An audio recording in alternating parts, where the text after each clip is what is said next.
The stasis field flickered, throwing Thomas Scora into sudden consciousness and the realization that he was dangling upside down in a cage.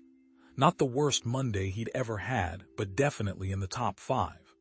The cage itself was a bizarre construction, thick, woven metallic vines that pulsed with a faint, internal light. The air hung heavy, a cloying sweetness from the alien flora mixing with a sharp, almost painful ozone-like tang that stung his nostrils. He blinked, adjusting to the dim, purple-tinged light filtering through the dense canopy above. The vines, he noted with detached curiosity, seemed to be actively growing, their metallic surfaces shimmering with a faint, almost organic iridescence. He could identify at least 3 distinct species of bioluminescent fungi clinging to the cage's framework, each emitting a different hue and contributing to the strange, ethereal glow. A shadow fell across the cage, and Thomas craned his neck to see his captor. She was tall, easily 7 feet, clad in segmented armor that gleamed like polished obsidian. Her features were sharp, almost predatory, with high cheekbones, a prominent brow ridge, and eyes that glinted with cold appraisal. He thought to himself, definitely not human. Human, she said, her voice a low, resonant growl that seemed to vibrate through the metallic vines of the cage. You are accused of poaching protected wildlife on Gamelin territory. Her words were precise, each syllable clipped and accusatory. Thomas sighed inwardly. With all due respect, madam, you have the wrong person. I'm a xenobiologist. I'm here to study this planet's unique ecosystem, not to harm it. He fumbled for his identification badge, managing to extract it from his pocket despite being suspended upside down. He held it up, hoping she could decipher the Earth Federation insignia.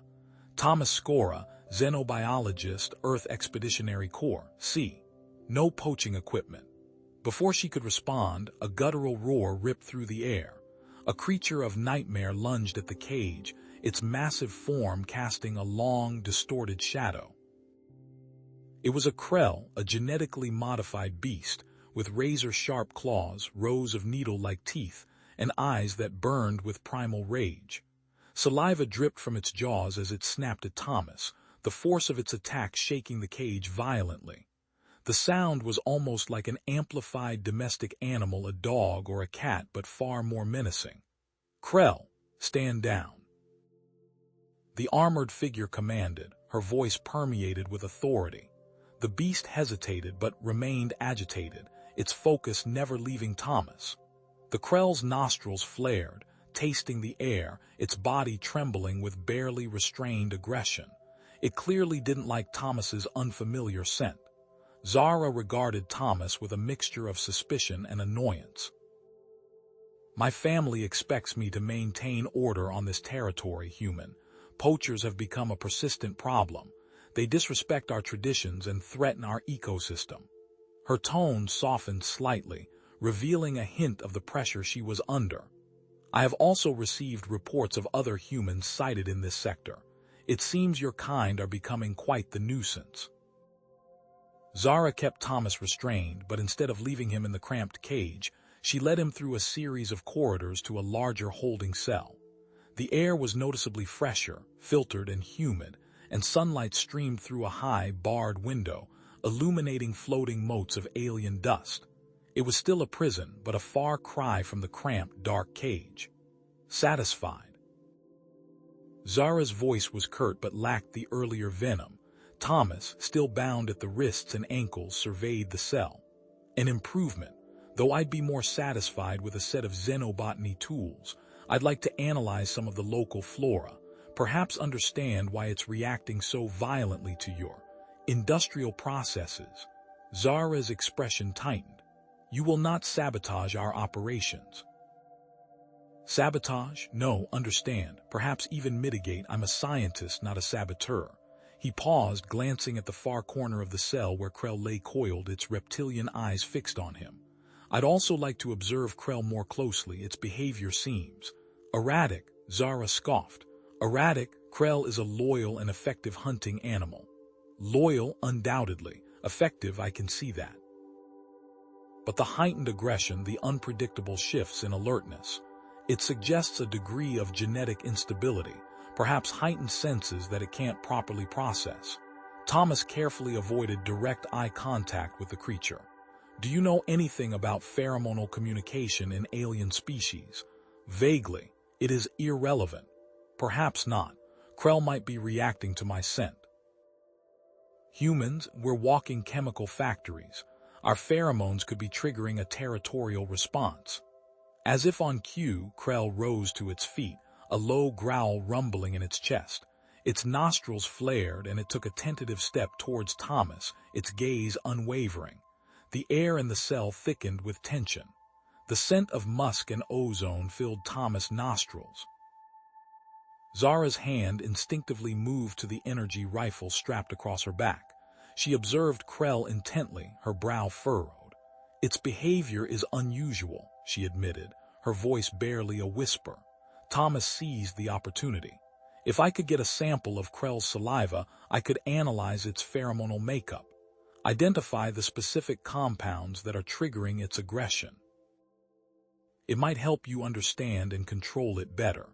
Zara stared at him, her expression unreadable. The request was audacious, almost insulting, but there was a flicker of curiosity in her eyes, a hint of concern that belied her stoic facade. Why would I do that? Because you care about Krell, and because understanding is always better than ignorance. After a long, tense silence, Zara turned and barked a command in her guttural language. A small, metallic device extended from her wrist armor. She approached Krell cautiously, speaking in soothing tones as she collected a small sample of its saliva. She handed the vial to Thomas, her fingers brushing against his. A faint jolt of static electricity passed between them. There, do not waste it. Thomas carefully placed the vial into his portable lab, a compact device that unfolded into a miniature analytical station. Holographic displays flickered to life, projecting complex chemical structures into the air. Fascinating, he murmured, his eyes glued to the readouts. The pheromone profile is incredibly complex. It's like a symphony of emotions, all playing at once. Fear, aggression, loyalty, anxiety. Zara watched him, her arms crossed. Krell was a gift from my family, she said, her voice softer now. A symbol of my competence, but its unstable behavior has been a source of stress. Thomas looked up, his gaze meeting hers. Perhaps adjusting its diet or its environment could help stabilize its pheromone production. A more consistent routine, a controlled sensory input. Zara was taken aback. You speak of it as if it were a pet, not a predator. All predators have needs. Meeting those needs is the key to controlling their behavior and showing respect for their well-being. Zara's expression softened, a flicker of surprise in her eyes. You are unlike any human I have encountered. Thomas turned back to his analysis. You mentioned other human poachers. What were their methods? What were they after? Zara's face hardened. That is the responsibility of my family and me, not an outsider. But if I could help you understand their motives, their technology, I could help you protect this ecosystem. Thomas paused, meeting her gaze directly. That is my only desire, to protect this ecosystem and promote understanding between species. Zara hesitated, her eyes darting between Thomas and the holographic displays. She was torn between her duty to her family, her ingrained distrust of humans, and the undeniable evidence of Thomas's expertise and his genuine concern for Krell. She clearly was starting to trust Thomas. Finally, she turned away, activating a communicator on her wrist. This is Zara. I require a secure channel to relay an update on the prisoner. She paused, listening to a response. Acknowledged. Unbeknownst to Zara, the transmission was being covertly monitored, not by her family, but by a group of human poachers orbiting the planet. Their leader smiled, a predatory glint in his eyes. Looks like our little Huntress is starting to trust the bait. Zara's hand tightened on the hilt of her energy blade. A comm link alert pierced the relative quiet of the observation deck. Her family, duty, cold and unyielding, slammed against the burgeoning warmth she felt towards the human. She activated the link. "Zara," her mother's image materialized, face etched with disapproval.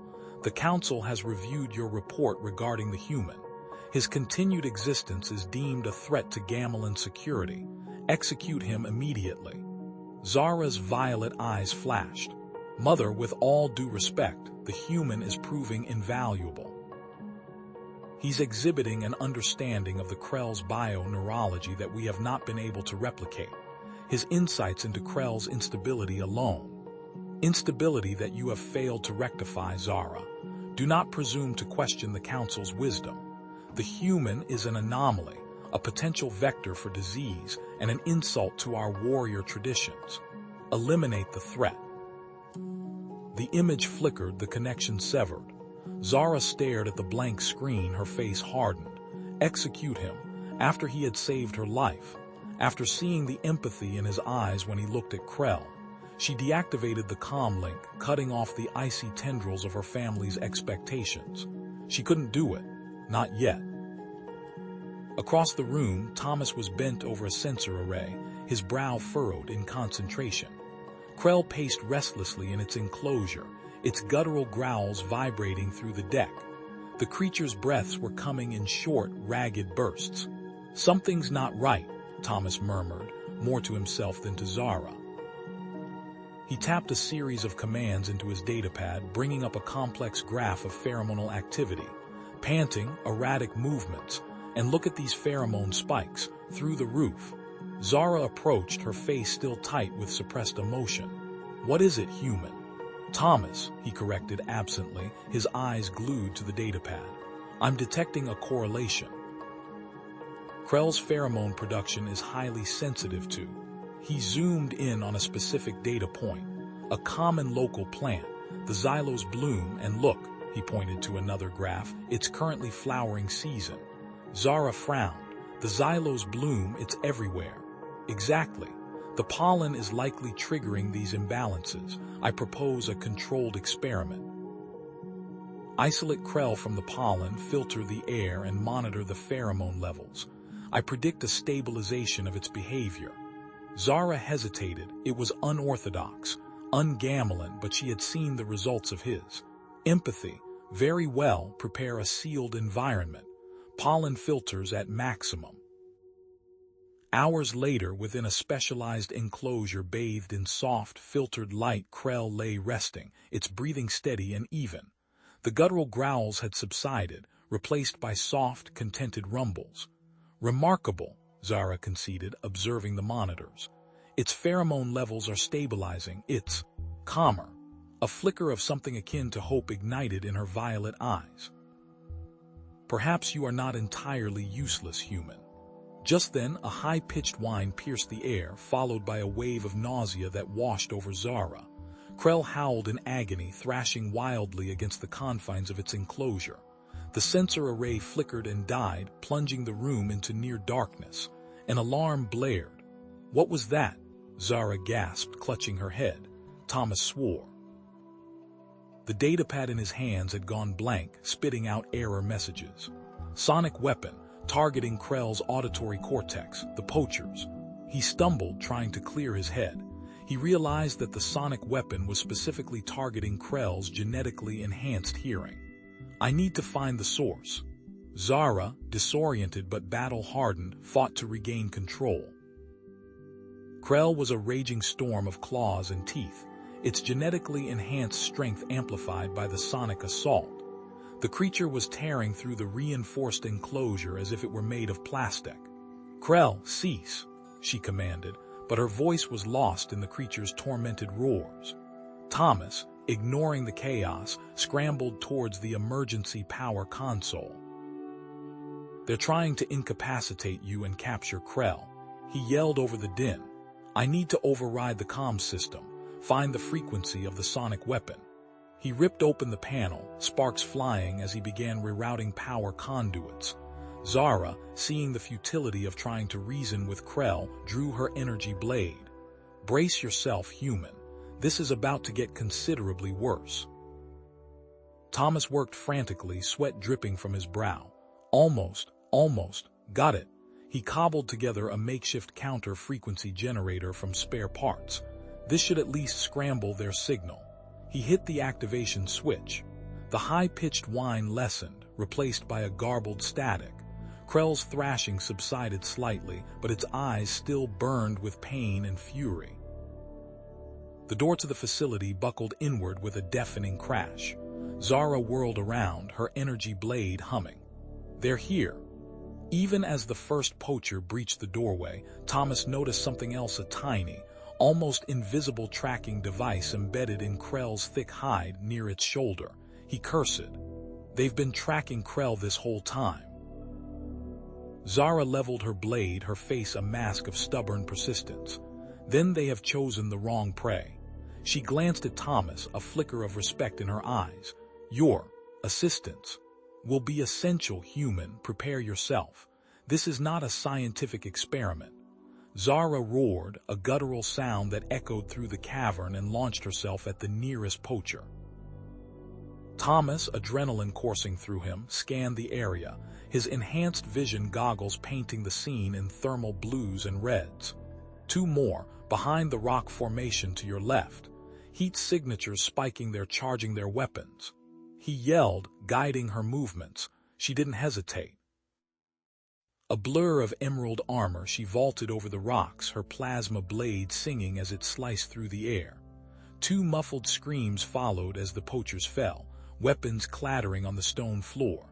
But then a blinding flash erupted, throwing Zara backward. Thomas cried out, diving to shield Krell, the force of the blast rocking him. Dazed, vision swimming, he blinked, trying to clear the afterimage. Zara was on her knees, clutching her head, clearly disoriented. They've activated personal cloaking devices. She snarled, her voice tight with fury. I can't see them. Thomas took a deep breath, forcing himself to focus. The air shimmered slightly, betraying the poachers' positions, but it wasn't enough. Then he remembered something. Krell, the creature's enhanced senses. Zara, Krell, he shouted, pointing. He can hear them. They're relying on sound to navigate while cloaked. Zara's eyes widened, a spark of understanding igniting within them. Krell, find them, she commanded, releasing the beast's leash. Krell, still growling from the flash grenade, tilted its head, its large, feline ears twitching. It emitted a low whine, then surged forward, a guided missile of fur and teeth. Trusting Thomas's judgment, Zara followed Krell, her plasma blade raised. The air crackled with barely perceptible energy as she moved, guided by the beast's acute hearing. Two more screams pierced the air, followed by the thud of bodies hitting the ground. One left, Thomas yelled, his goggles pinpointing the final heat signature near the facility's power generator. But then, a series of sharp beeps echoed through the cavern. The poacher was triggering something. Zara, get down. Before she could react, the cloaking devices on the fallen poachers detonated, creating a chain reaction of small but powerful explosions. Shrapnel ripped through the air. Thomas tackled Zara to the ground, shielding her with his body, but Krell wasn't so lucky. The beast yelped in pain, collapsing a few feet away, blood blooming on its thick fur. Zara scrambled to Krell's side, her face contorted with worry. Krell, speak to me. She ran her hands over its body, searching for the wounds. He's badly hurt, she said, her voice trembling. The shrapnel, it's deep. Thomas knelt beside them, assessing Krell's injuries. He needs advanced medical attention, he said grimly. We need to stabilize him, but this is beyond my capabilities with what we have here. Zara's shoulders slumped. The nearest Gamelin medical facility is a considerable distance, she said, her voice tinged with despair. Through unstable territory, we'll never make it in time. Then Thomas had an idea. The poachers, he said, his voice urgent. They had a ship. They must have medical supplies, advanced ones, to treat themselves if they got injured. Zara hesitated, her expression hardening. Use poacher technology? Never, she spat, disgust evident in her voice. Zara, it's Krell's best chance, Thomas pleaded, his eyes locking with hers. We can't let pride get in the way. If there's a way to save him, we have to take it. Zara stared at Krell, its labored breathing filling the silence. Her internal conflict was palpable, warring with her gamelin pride. Finally, she nodded, her teeth clenched. "Fine," she said, her voice barely a whisper. "But we do this my way." They moved quickly, Thomas leading the way with his thermal goggles. The poacher's ship was located in a hidden docking bay, concealed behind a waterfall. As they approached, Thomas noticed that the ship's systems were locked down, a complex security protocol preventing access. "Damn it," Zara cursed, slamming her fist against the hull. "We'll never get inside." Thomas examined the control panel, his fingers tracing the alien symbols.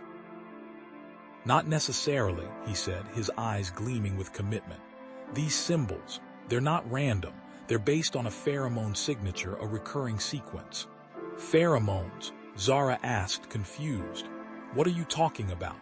"I noticed it earlier when I was examining their equipment," Thomas explained, pulling out a small device from his belt. "They use a specific blend of pheromones to control access. I can recreate the sequence, input it into the system, and override the lock." Zara watched in disbelief as Thomas worked, his fingers flying over the control panel.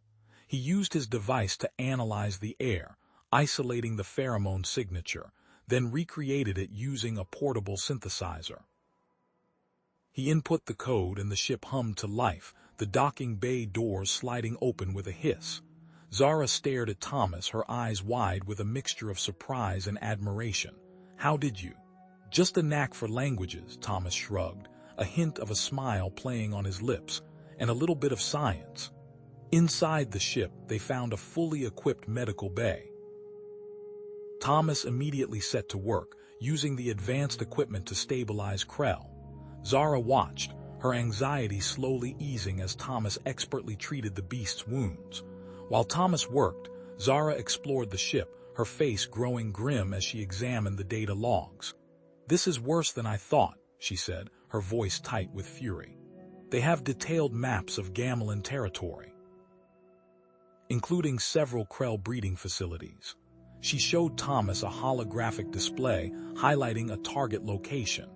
"They're planning an attack on my family's facility," she said, her voice trembling with rage. "They're going to cripple our operations, steal valuable genetic material. The attack on my facility was just a diversion." Torn between her duty to her family and her growing feelings for Thomas, Zara looked at him, her eyes pleading. "I need your help," she said, her voice barely a whisper. "I need your help to save my family." Thomas looked at Zara, seeing the pain and desperation in her eyes. He knew that helping her would mean putting himself in even greater danger, but he couldn't turn away. "Stopping these poachers is crucial for protecting the entire ecosystem," he said, his voice firm. "I'll help you, Zara." As they prepared to leave, the ship's sensors blared, a red alert flashing across the console. "Incoming vessel," a synthesized voice announced. "Unidentified ship approaching at high speed." Zara rushed to the viewport, her face paling as she recognized the vessel's markings. "It's a Krallian warship," she said, her voice filled with dread. "They're a rival Gamelin clan. Known for their ruthlessness, we're trapped." Zara's eyes narrowed, her gaze fixed on the sensor display. "That's a Vorlag vessel, Clan Vorlag." She spat the name like venom. "They're known for aggressive expansion and less than scrupulous adherence to tradition." She glanced at Thomas, her expression grim. "They and my clan have been feuding for generations, mostly over Krell breeding rights, if you can believe it." A communication request pinged on the console. Zara hesitated, her hand hovering over the accept button. "This will not be pleasant." With a sharp exhale, she tapped the screen. The image willpowered into the stern, scarred face of a Gamelin. Commander Gorn, the Vorlag leader. His eyes, cold and calculating, swept over Zara before settling on Thomas, a flicker of disdain crossing his features. "Zara Vas Gamelin," he began, his voice a low growl. "I demand you surrender the human. He is accused of poaching and violating Gamelin space." Zara's spine stiffened. He is my guest, Gorn. He has committed no crime. Her voice was tight with controlled fury. Your accusations are baseless. Gorn's lip curled. Baseless. The evidence is clear. A human vessel trespassing in our territory, engaging in illegal hunting practices. Do not insult my intelligence, Zara. Surrender him or I will be forced to take action. He gestured and the view screen widened to show the Vorlag ship overflowing with weaponry, dwarfing the captured poacher vessel. Thomas, standing beside Zara, watched Gorn intently. He noticed the subtle tremor in Gorn's hand, the way his eyes flickered when he spoke of poaching. He's lying, Thomas murmured, his voice barely audible. It's not about poaching. Zara frowned, glancing at Thomas. What do you mean? Look at him, Thomas said, his voice low. He's not interested in enforcing hunting regulations. He's nervous, almost excited. I think he wants something else, something more valuable. Zara's eyes widened as she processed Thomas's words. He was right. Gorn's focus was too intense, his accusations too forced. The Krell, she breathed. He wants Krell for their genetic material. Exactly, Thomas confirmed. Don't surrender yourselves or the Krell, he'll dissect them for every last gene. Zara's hand clenched into a fist. He will not get his hands on Krell, or you. Her decision was made. Gorn, she said, her voice ringing with defiance. Your accusations are false and your threats are meaningless. I will not surrender anyone to you. Gorn's face darkened. You dare defy me, Zara, you will regret this. He raised his hand and the connection abruptly terminated. He's going to attack, Zara said, her voice grim. We are outmatched. Maybe not, Thomas said, his eyes scanning the poacher's ship systems. That cloaking device. Can we use it? Zara looked at him, surprised. Cloaking. It's primitive, barely functional. The Vorlag will see right through it. Maybe, Thomas conceded. But it's better than nothing, and if we can reach that asteroid field. He pointed to a cluster of rocky debris on the navigation display. It might give us some temporary cover. Zara considered his suggestion, her expression thoughtful. He was right. They had no other choice. Initiate the cloaking sequence, she ordered, her voice firm, and prepare for evasive maneuvers. The ship shuddered as the cloaking device engaged, bathing the interior in an eerie blue light. They slipped away from the Gamelin compound, hoping to disappear into the void. But the Vorlag were not fooled. A moment later, the ship rocked violently as a barrage of EMP blasts slammed into them. Alarms blared and the lights flickered and died. They detected the cloaking attempt. Zara shouted over the din. The imps are disrupting the field. Sparks flew from the console as the poacher's ship bucked and shuddered. The engine sputtered, then died completely. We've lost power, Zara yelled, struggling to regain control. We're going down. The ship plunged towards a small, desolate moon, its surface scarred with craters and jagged rocks. The crash was brutal. Metal screamed and the force of impact threw Zara and Thomas against their restraints. When the dust settled, they were alive, but the ship was a wreck. Zara struggled to her feet, her face grim. We're down on this forsaken rock. She rushed to Krell's cage. The beast lay motionless, its breathing shallow and ragged. Krell, Zara cried, her voice permeated with panic. He's been injured. Thomas examined Krell, his brow furrowed with concern. The imps must have affected his implants, he said. His condition is worsening. Zara's shoulders slumped. This is my fault, she whispered, her voice thick with emotion. I should have surrendered you. Now we're all going to die. Not if we can help it, Thomas said, his voice firm. He looked around, his eyes scanning the desolate landscape. This moon, it has a breathable atmosphere and I'm detecting a strong magnetic field. So, Zara said, her voice permeated with despair. What good is that? We can use it, Thomas said, his eyes gleaming with inspiration. We can use the moon's magnetic field to create a temporary shield against further EMP attacks. Zara stared at him, incredulous. A magnetic shield? Are you mad? That's impossible. Maybe, Thomas conceded, but we have nothing to lose. If we can rig up a system to amplify and focus the field, it might just work. It's worth a try, isn't it? Zara hesitated, her mind racing. It sounded insane, but Thomas's conviction was infectious. All right, she said, her voice regaining its strength.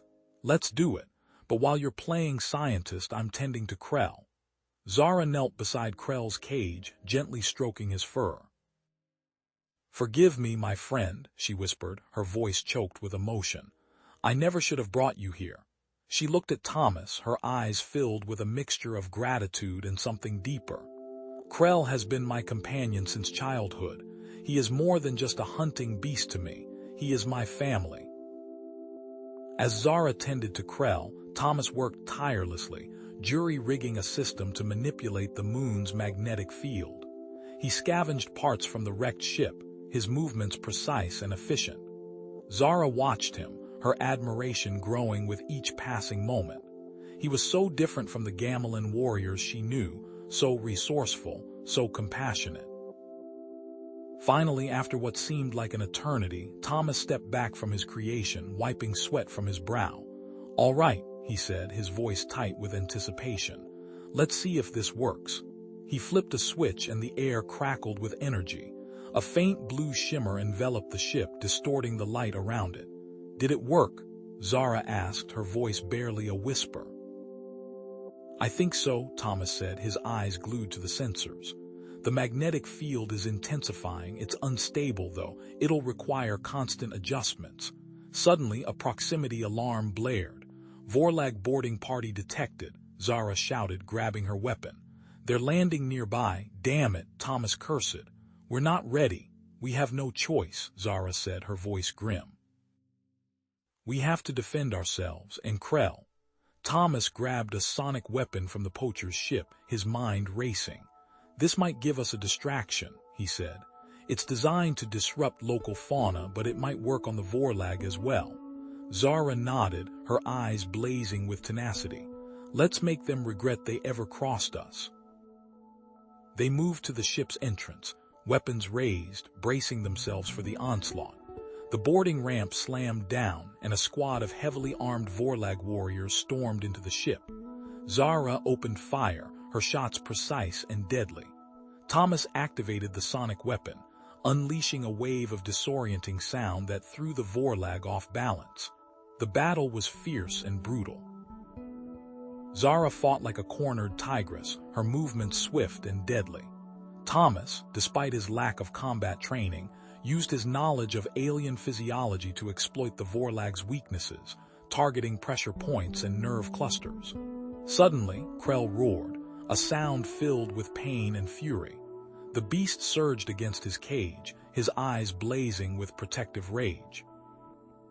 With a final, desperate effort, he shattered the bars and lunged at the nearest Vorlag warrior, tearing into him with his razor-sharp claws. The Vorlag scattered in terror, caught off guard by Krell's unexpected attack. Zara seized the opportunity, cutting down the remaining warriors with ruthless efficiency. As the last Vorlag fell, a figure emerged from the shadows. Commander Gorn, his face twisted with fury. You disappoint me, Zara, he snarled. I expected more from my sister. Zara's eyes widened in shock. Brother, she hissed. You were exiled for your ruthless tactics. Gorn laughed, a cold, cruel sound. Exiled, yes, but not defeated. I have built my own power, and now I have come to reclaim what is rightfully mine. Your clan, your territory. Your Krell. You will never have them, Zara said, her voice filled with loathing. I offered you a chance to join me, Zara, Gorn said, his voice softening slightly. Power, revenge against those who wronged us. All you had to do was accept. I would rather die than betray my clan, Zara spat, or my newfound love for Thomas. Gorn's face contorted with rage. So be it, he snarled. Kill them all. The remaining Vorlag warriors surged forward, their weapons raised. Zara and Thomas stood back to back, their faces grim. They were outnumbered, outgunned, and trapped on a desolate moon. But they would not surrender. They would fight to the death, together. The Vorlag boarding party intensified their assault on the magnetic shield. The barrier flickered violently, strobing the cavern in disorienting pulses of blue and black. A high-pitched whine resonated through the rock, the sound of stressed energy reaching its breaking point. Cracks spiderwebbed across the shield's surface, growing with each impact. Thomas's eyes darted between the readings on his makeshift console and the weakening shield. Sweat beaded on his forehead. "The energy drain is accelerating," he said, his voice tight. "At this rate, the shield will collapse within 3 hours, maybe less." He ran a diagnostic, fingers flying across the salvaged Vorlag panel. "They're using a modulated frequency. Clever bastards. Can you stop it?" Zara asked, her voice a low growl. She paced before the shield controls, her hand resting on the hilt of her energy blade. Krell whined, pacing with her. "Not with what we have here," Thomas replied, shaking his head. "But I've detected a unique mineral signature on this moon. High concentrations of paramagnetic isotopes. If we could get our hands on some, we could amplify the shield's field, buy us some time." Zara stopped pacing. "Where is it located?" "A few kilometers from here," Thomas said, pointing to a topographical map projected from the console. "Right in the heart of a heavily guarded Vorlag outpost." Zara's eyebrows furrowed. "Absolutely not. It's too dangerous. I will go myself." "With all due respect, Huntress, that's a bad idea," Thomas countered, meeting her gaze. "You're needed here to defend the shield. Besides, I'm the one who understands their technology. I know their security protocols. I have a better chance of getting in and out undetected." "And what of your safety?" Zara snapped, her voice infused with concern. "I will not risk your life for a mineral." "You won't be," Thomas said, a glint in his eye. "Remember those pheromone emitters we salvaged from the poacher's ship? The gamelin have very sensitive olfactory glands. I've analyzed the local flora and fauna. I can synthesize a blend that will mask our scent, make us virtually invisible to their sensors." Zara hesitated, her internal conflict evident in the tightening of her grip on her blade. The thought of Thomas venturing into enemy territory gnawed at her, a primal protectiveness she hadn't anticipated. But he was right. His knowledge was their best weapon. Finally, she relented, her voice barely a whisper. "Fine, but you promise me you will be safe. You will return to me." She moved to the side and grabbed a cloaking device from the pile of salvaged tech, handing it to him. "This was salvaged from the poacher's ship. It should conceal you from visual sensors." Thomas took the device, his fingers brushing against hers. A jolt of energy, familiar and unexpected, passed between them. "I promise," he said, his voice soft. "I'll be back." Under the cover of the moon's perpetual twilight, Thomas set out towards the Vorlag outpost. The terrain was treacherous. Jagged rocks, deep ravines, and razor-sharp crystalline formations that glittered ominously in the dim light. Automated sentry drones patrolled the perimeter, their red eyes scanning for intruders. Zara watched him go, her heart pounding in her chest. She returned to the shield controls, her gaze fixed on the holographic display that showed Thomas's progress. Krell whined, sensing her anxiety, and nudged her hand with his massive head. She stroked his thick fur, finding a small measure of comfort in his presence. Thomas moved with a surprising agility, his movements fluid and silent. He hugged the shadows, using the terrain to his advantage. He knew the Vorlag relied heavily on automated systems, and he also knew those systems had weaknesses. He'd spent enough time studying their culture and technology to understand their blind spots. He bypassed the first checkpoint by rerouting a power conduit, creating a temporary blackout that disabled the sensors. At the second, he used a sonic pulse to disrupt the drone's targeting system, causing it to veer off course. With each successful maneuver, his confidence grew. He reached the main outpost. The mineral deposit was located deep within the facility, in what appeared to be a research laboratory. As he worked his way inside, he noticed something was off. The Vorlag weren't just mining the mineral, they were experimenting with it. He accessed a data terminal and downloaded the relevant files. As the information scrolled across the screen, his blood ran cold. The mineral wasn't naturally occurring. It was a Vorlag experiment to weaponize the moon's magnetic field. They were amplifying its power, creating a superweapon capable of devastating entire planets. He realized Gorn's true intention wasn't just to capture Krell. He was planning to use the moon as a staging ground to attack Zara's clan, to obliterate them with a weaponized magnetic pulse. The hunt for Krell was merely a distraction. He managed to extract a small sample of the mineral, enough to temporarily reinforce the shield. As he pocketed the sample, an alarm blared through the outpost. He triggered a proximity sensor. "Shit," he muttered under his breath. Vorlag security forces converged on his location, their weapons charged and ready. He was trapped. He had to fight his way out. He grabbed a discarded energy cell and a length of wire, improvising a makeshift stun grenade. He set a trap with a tripwire connected to a pressure plate, rigging it to release a cloud of blinding smoke. Zara watched in horror as the alarm went off on the holographic display. Thomas's signal was erratic, indicating he was under attack. "No," she whispered, her voice trembling. "He promised." She tried to contact him, but the comms were jammed. She knew what she had to do. She couldn't leave him to die. She glanced at Krell, her heart aching. She was about to leave him behind. "Forgive me," she whispered, overriding her orders. "I have to save him." She disengaged the shield's automatic defenses, knowing that the Vorlag could break through at any moment. She had to trust that Krell could defend himself until she returned. Thomas ducked behind a crate as a volley of energy bolts slammed into his cover. He tossed the stun grenade, temporarily disorienting his attackers. He scrambled to his feet, firing his makeshift weapon. The Vorlag soldiers fell to the ground, convulsing. He fought with a ferocity he didn't know he possessed, his mind racing, calculating, improvising. He was outgunned, outmatched, but he refused to give up. Suddenly, a figure emerged from the shadows. Gorn. He deactivated Thomas's cloaking device with a flick of his wrist. "I knew you'd come," Gorn sneered, his eyes filled with malice. "I anticipated your every move, human. You walked right into my trap." He raised his weapon, aiming it at Thomas's head. "Your curiosity will be your undoing.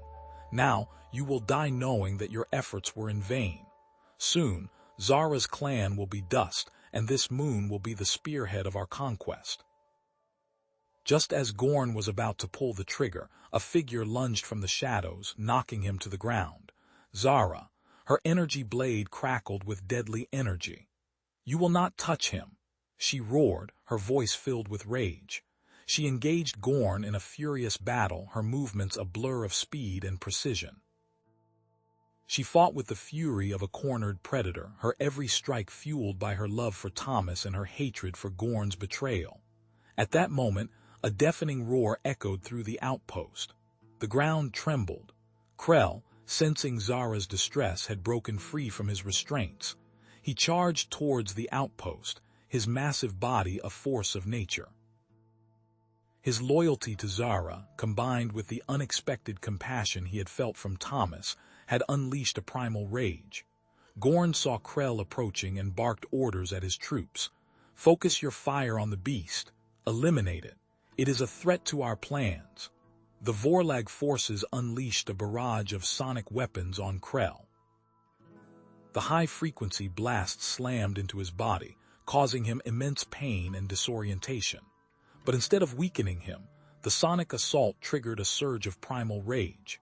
He bellowed, his eyes glowing with an unearthly light, and charged forward with renewed ferocity. Zara's vibro blade screamed as it met Gorn's Vorlag-forged axe, the impact jarring her arm. Sparks showered the chamber, momentarily illuminating the steadfast perseverance etched on her face.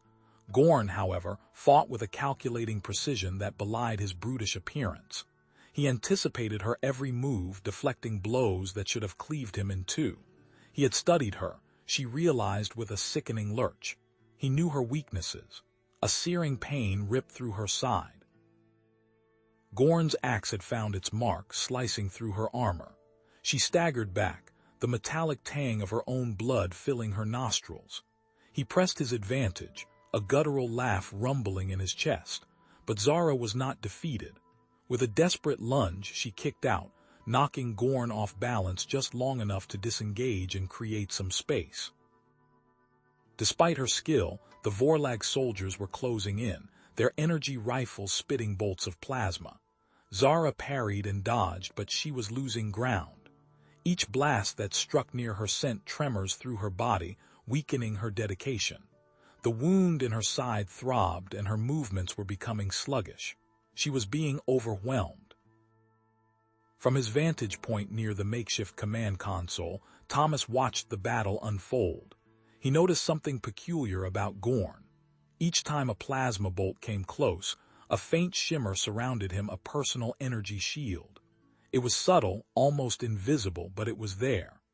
Thomas's mind raced, analyzing the shield's characteristics, trying to discern its frequency signature. Krell, meanwhile, was a whirlwind of teeth and claws. The sonic attacks disoriented him, making him snarl and shake his massive head, but his loyalty to Zara was unwavering. He instinctively attacked any Vorlag soldier who dared to approach her, tearing through their ranks with savage ferocity.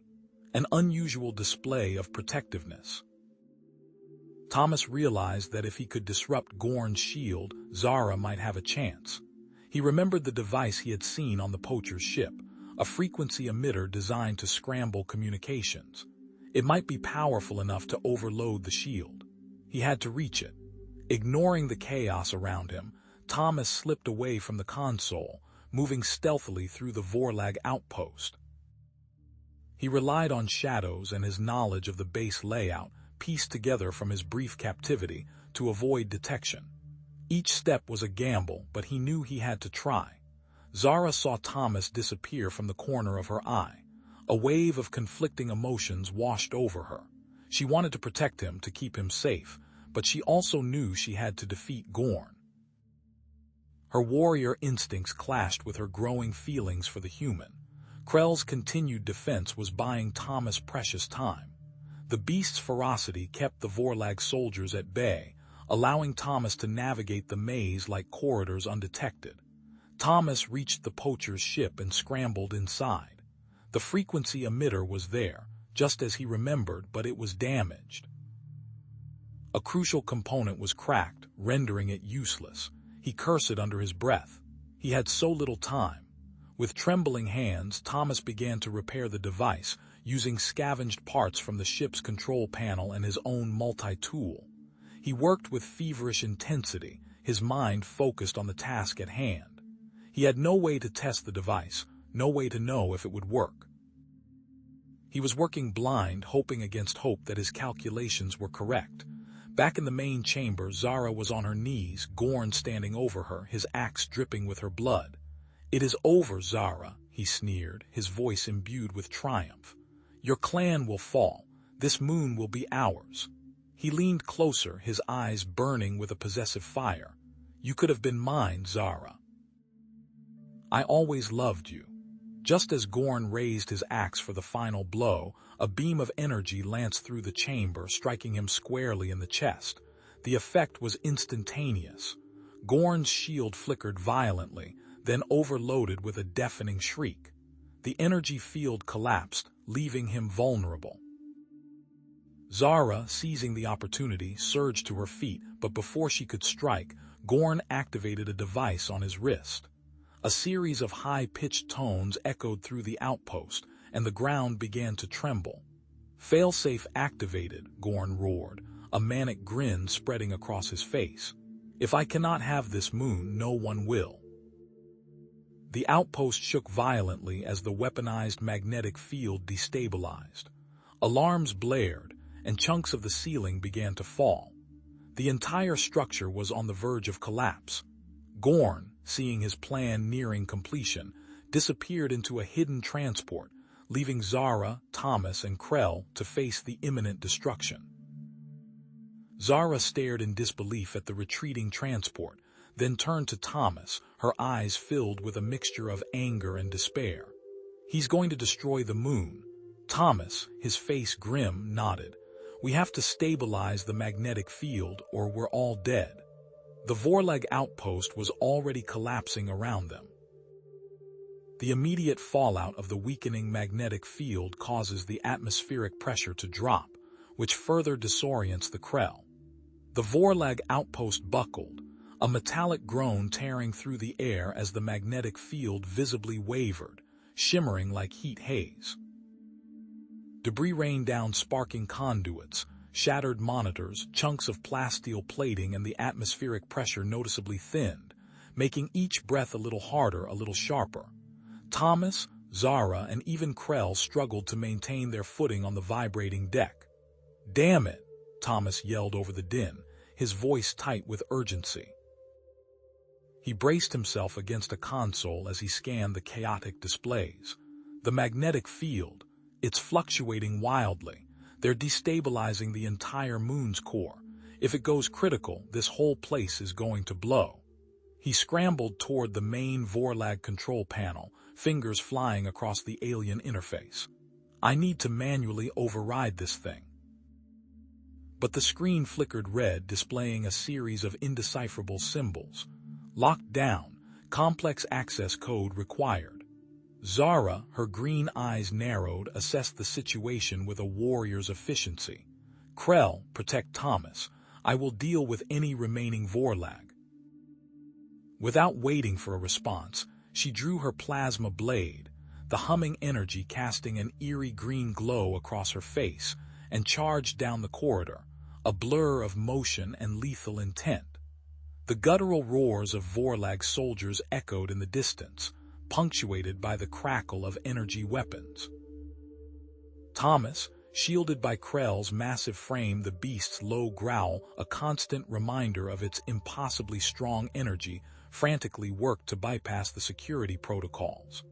The console vibrated violently under his hands, and the air grew noticeably colder. He muttered a string of curses under his breath, the alien code stubbornly resisting his efforts. The Krell shifted uneasily, its claws scraping against the deck, its breath hot and ragged against Thomas's back. He finally managed to crack a basic diagnostic subroutine, revealing a series of encrypted files. "Got something. Data logs, maybe schematics." He uploaded the files to his wrist-mounted translator, praying for a breakthrough. Then a ping. There. The data revealed a hidden research lab on the lower levels. Scrawled notes in Vorlag script detailed the magnetic field generator and Gorn's plan to weaponize it for planetary destruction. They weren't just mining, Thomas realized aloud, his voice grim. They were building a weapon. But buried within the schematics, he found something else, a smaller, experimental stabilization module. It looks like they were trying to fine-tune the field. A dampener if I can modify it. Suddenly, Krell began to whine, a high-pitched keening that vibrated through Thomas's bones. The Krell pulled away from the console, sniffing the air, its head cocked at an unnatural angle. Its pupils dilated and it began pacing restlessly, its growls growing louder, more frantic. "Easy boy," Thomas said, trying to soothe the creature. "What is it?" Then it hit him. Krell wasn't just agitated, it was reacting to something. The energy fluctuations. "Krell, can you sense them?" He remembered Zara's description of Krell's genetically enhanced senses. "Can you pinpoint the frequencies that are causing the instability? Show me." With a deep breath, Thomas focused, letting go of his fear and embracing the connection he'd forged with the alien beast.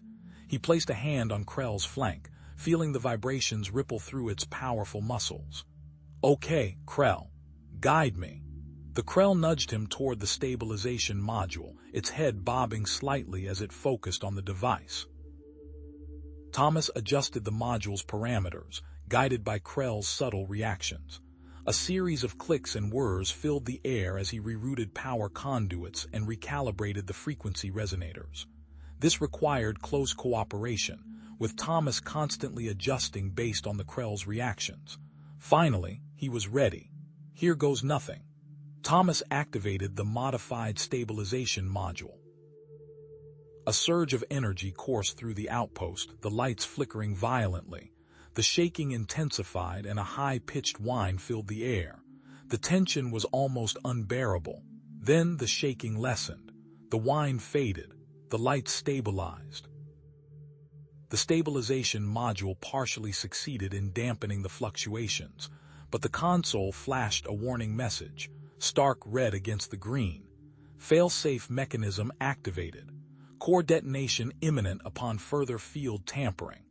Meanwhile, Zara battled a group of Vorlag soldiers in a collapsing corridor. She moved with fluid grace, dodging falling debris and deflecting energy blasts with her plasma blade. The unstable environment was her ally, providing cover and disorienting her enemies. A chunk of ceiling collapsed, crushing one Vorlag soldier beneath it. Zara, with minimal damage, continued her advance. While fighting, she spotted a section of wall that seemed different. A closer inspection revealed a hidden tunnel system, partially collapsed and filled with debris but potentially an escape route. It was used for mining operations, now abandoned. She activated her comm. "Thomas, I've found a tunnel system. Possible escape route, but it's unstable." Thomas, having received Zara's signal, met her at the entrance of the tunnel system, his face grim. "I managed to dampen the fluctuations, but there's a failsafe. If we try to disarm it, it could trigger a complete core detonation." Zara stared at him, her expression unreadable. "So, what are our options?" Thomas shook his head. "Either we disarm the failsafe and risk blowing up the entire moon, or we abandon the outpost and let the Vorlag's plan proceed unchecked." He paused, the weight of the decision heavy in the air. "What do we do? What do we do?" Zara's voice was tight, her gaze fixed on the glowing holographic display. Thomas took a breath, the metallic tang of the air heavy in his lungs. "We disable it. That's the only way to stop Gorn and potentially save millions of lives. Disable it. The failsafe is designed to be impenetrable.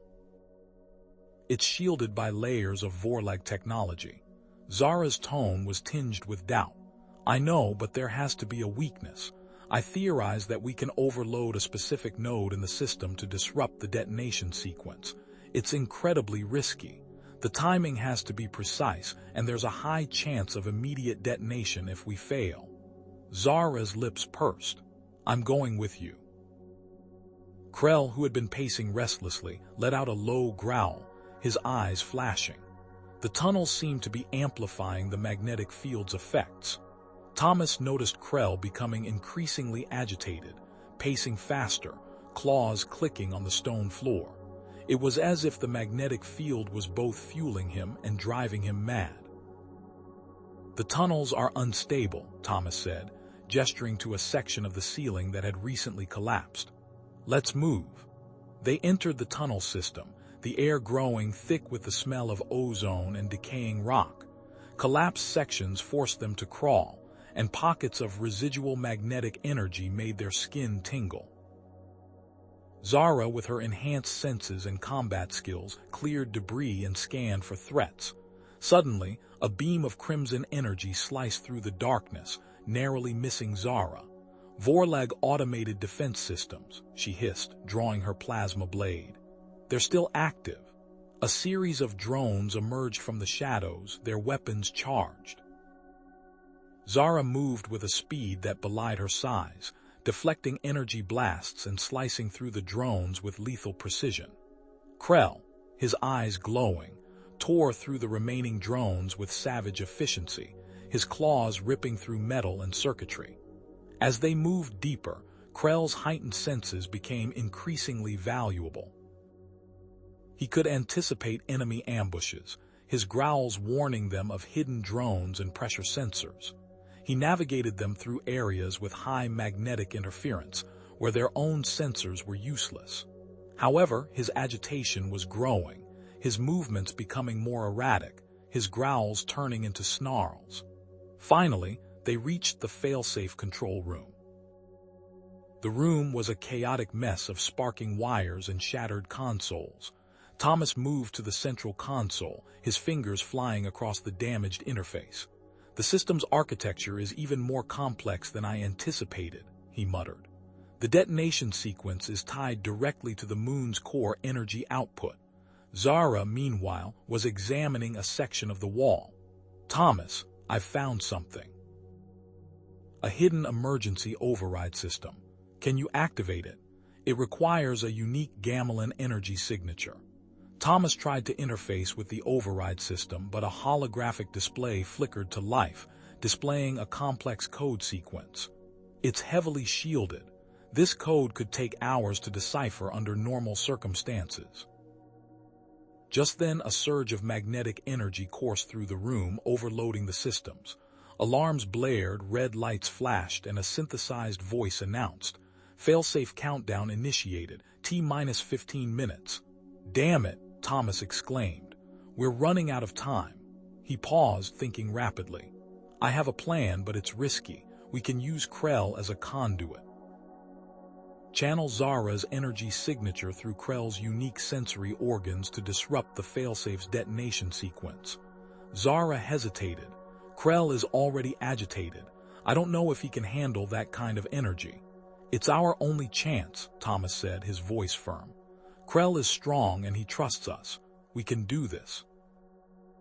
Zara looked at Krell, his eyes glowing with a mixture of fear and anticipation. She took a deep breath. All right, let's do it. With time running out, Zara initiated the energy transfer. She carefully modulated her signature, focusing her will, while Thomas guided Krell into a specific position to intercept the failsafe signal.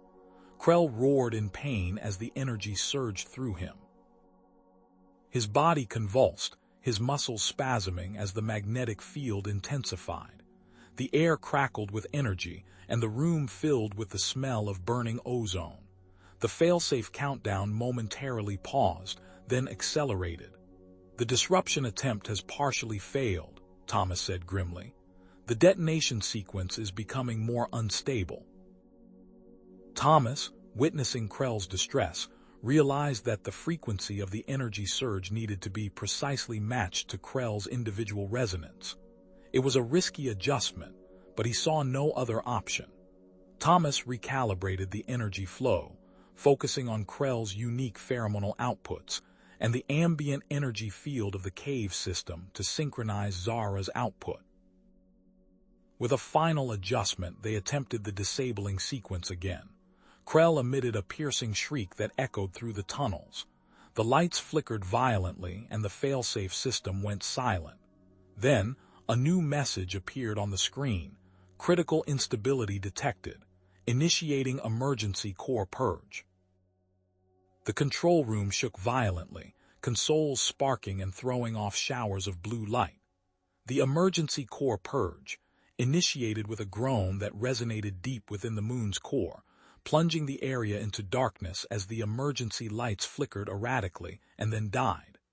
Thomas, Zara, and Krell stumbled to their feet, struggling to maintain their balance. The floor bucked beneath them, sending stray equipment skittering across the room. Krell whimpered, a low, guttural sound that vibrated through Thomas's bones. A distorted, synthesized voice crackled over the comm system, barely audible above the cacophony.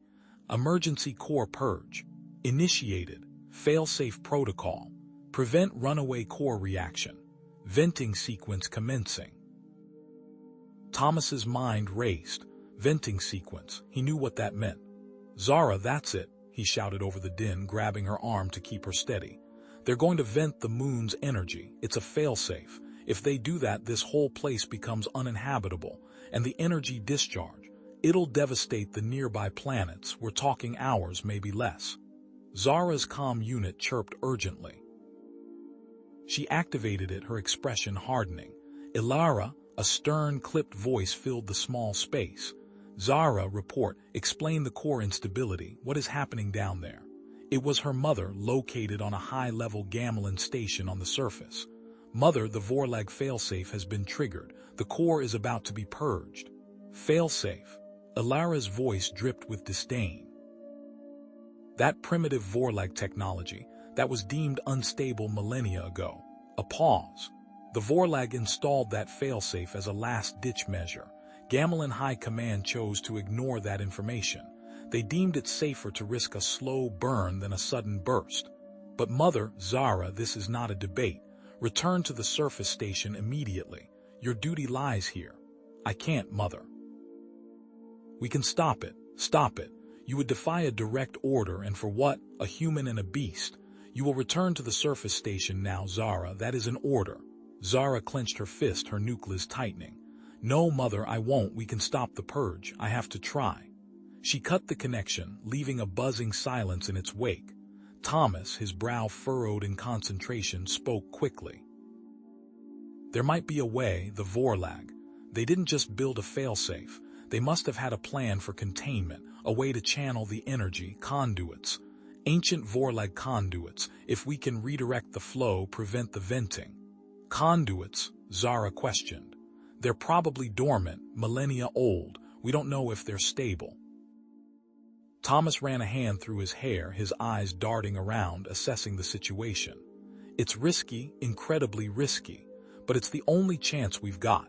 We'll need real-time adjustments, based on Krell's sensory input and my calculations. As they prepared to move, Zara's comm unit blared again, this time with a more formal, authoritative tone. It was the Gamelin High Council.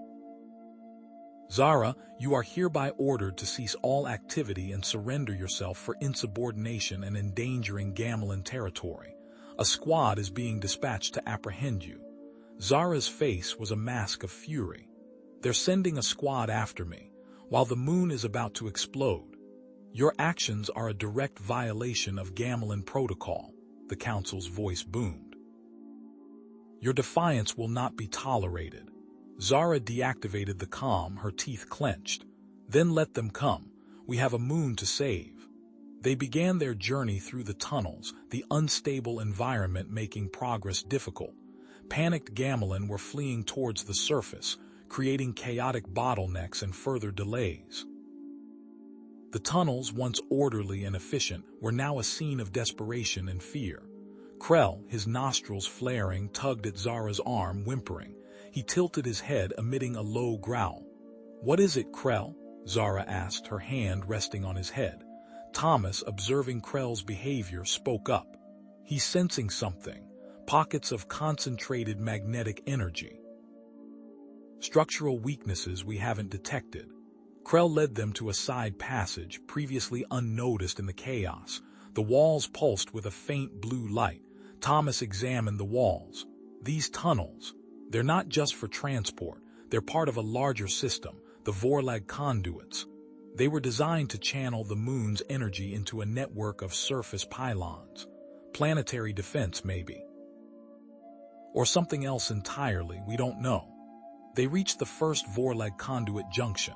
It was partially collapsed, the entrance choked with debris. Automated Vorlag defense drones, reactivated by the energy surge, patrolled the area, their weapons charged and humming. Zara drew her plasma blades, their edges crackling with energy. Krell, with me. Zara and Krell engaged the drones in a desperate battle, their movements a blur of steel and fur. Plasma fire illuminated the tunnels, casting long, dancing shadows. While Zara and Krell fought, Thomas worked frantically to reroute the energy flow, his fingers flying across the ancient Vorlag control panel. Sparks flew as he bypassed damaged circuits, the air thick with the smell of ozone. He knew that one wrong move could trigger a catastrophic chain reaction within the conduit system. The conduit system began to overload, emitting dangerous energy spikes that arced across the tunnels. The walls groaned and shuddered, threatening to collapse. Thomas had to make split-second decisions, rerouting power, adjusting frequencies, desperately trying to stabilize the system. Suddenly, a familiar voice echoed through the tunnels. Zara, stand down. A squad of Gamelin soldiers led by Commander Varrock, Zara's cousin, emerged from the shadows, weapons trained on them. Varrock, Zara said, her voice tight.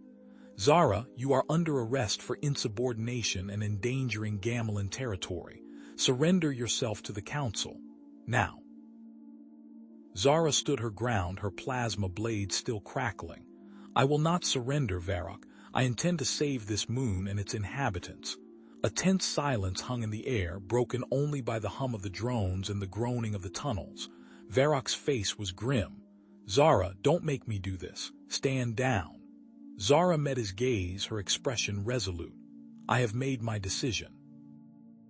Commander Varrock's silver gaze, usually sharp and unwavering, flickered with something akin to disappointment. Zara, he said, his voice a low rumble that echoed in the Vorlag chamber, I will not lie. I have always held you in high regard. We trained together, bled together, your skill. It is unmatched, but this is defiance of the Council, defiance of our ancestors. Zara stood firm, her hand resting on her energy rifle. The Council is misguided, Varrock. They cling to tradition while this moon, our home, is about to be ripped apart. The Vorlag core is destabilizing. If we don't act, all Gamelin on this moon will die.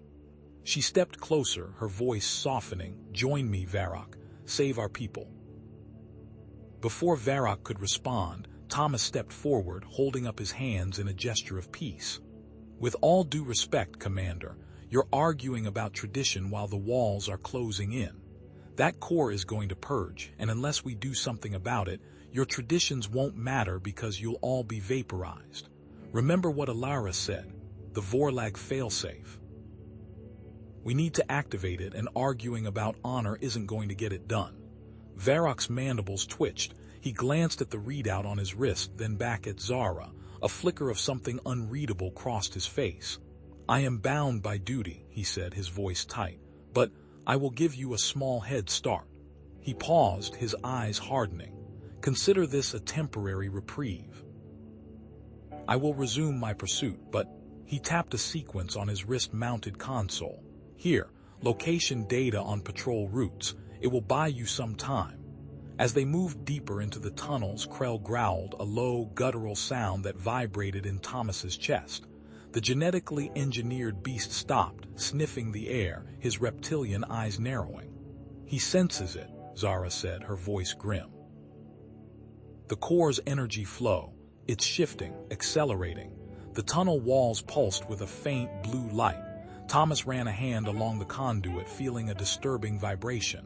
These Vorlag conduits, they're not just unstable, he said, his brow furrowing. They're adapting to the energy surge, creating unpredictable fluctuations. They reached the second Vorlag conduit junction. It was a scene of devastation. Twisted metal, sparking wires, and flickering emergency lights painted a picture of chaos. High-pitched alarms blared, almost painful to Thomas's ears. He held up a hand, signaling them to stop. Radiation levels are spiking, he said, consulting his handheld scanner. We need to find some kind of shielding. Thomas scanned the wreckage, his eyes darting from one piece of debris to another. He grabbed a section of Vorlag drone plating, examining its composition. This should block some of the radiation, he muttered. Then he looked at Krell, a flicker of inspiration in his eyes. And, Krell, your saliva. It has a high concentration of glycoproteins. It might act as a sealant, reinforcing the plating. Zara raised an eyebrow but didn't question him. She knew Thomas was resourceful. She and Krell stood guard as Thomas worked, tearing apart the drone plating and coating it with Krell's viscous saliva. The air crackled with energy, and the smell of ozone was almost overpowering. As Thomas worked to reroute the energy flow, the tunnels around them began to groan and shudder. Sections of the ceiling collapsed, sending showers of rock and dust down upon them. Smaller Vorlag defense drones, spider-like machines with glowing red eyes, scuttled out of the darkness, their energy weapons charged. Zara roared a challenge, firing her energy rifle while Krell lunged, tearing the drones apart with his powerful claws. Thomas, shielded by Zara and Krell, focused on the damaged junction, his fingers flying across the Vorlag control panel. He spliced wires, rerouted circuits, his brow slick with sweat. Finally, with a surge of power, the energy flow rerouted. The alarm subsided and the blue light in the tunnels dimmed, but the relief was short-lived. The conduit system began to exhibit signs of critical overload, the metal groaning under immense pressure. Thomas stared at the readings on the control panel, his face grim. "The pylons," he said, his voice tight. "The Vorlag pylons on the surface. They're not just defensive weapons. They're designed to stabilize the core by dispersing excess energy. There's a failsafe layer we didn't know about." "The surface station?" Zara asked, her eyes widening. "We need to manually activate the surface pylons," Thomas confirmed. "Override the Gamelin control system. It's our only chance." A volley of energy blasts ripped through the tunnel, showering them with debris. Varrock and his squad had bypassed the drone swarms. "Your reprieve is over, Zara," Varrock's voice echoed. "Stand down or we will be forced to use lethal force." During the firefight, a direct energy blast struck Krell, knocking him to the ground. The beast whimpered, his thick fur smoking. Zara cried out, rushing to his side. Krell was critically injured. Torn between helping Krell and completing their mission, Zara hesitated. Thomas placed a hand on her arm. "He needs you, Zara, but the moon needs you more. I can help him. I know what to do." Zara looked at Thomas, her eyes filled with conflict. She trusted him. She had to. "Take care of him," she said, her voice choked with emotion. "I will activate the pylons. I will save us all." With a fierce battle cry, Zara charged towards Varrock, engaging him in hand-to-hand combat. Thomas, cradling Krell's head in his lap, began to reroute their path towards the surface, using Krell's natural pheromones to guide them through the tunnels. Zara and Varrock traded blows, their movements a blur of speed and power. Zara disarmed Varrock, holding her energy blade to his throat. But she didn't strike. "This doesn't have to end like this, Varrock," she said, her voice pleading. "Help me save our home. Help me save our people." Before Varrock could respond, the tunnel ceiling collapsed, separating Zara from Thomas and Krell. The ground trembled and a wave of searing heat washed over them. The core purge was intensifying. The tunnel groaned, a sound like a dying beast, and dust rained down, stinging Zara's exposed skin. Intense waves of radiation pulsed through the narrowing passage, forcing her to activate her suit's shielding, a move that would drain its power reserves faster. She coughed, the air thick with the metallic tang of ozone and the gritty taste of pulverized rock. Each step was a gamble, another rumble threatening to bury her alive. She scanned the walls, her hunter's instincts seeking in. The Gamelins, even in their cold efficiency, left marks. Here, a scrape from a passing transport, there a discarded energy cell.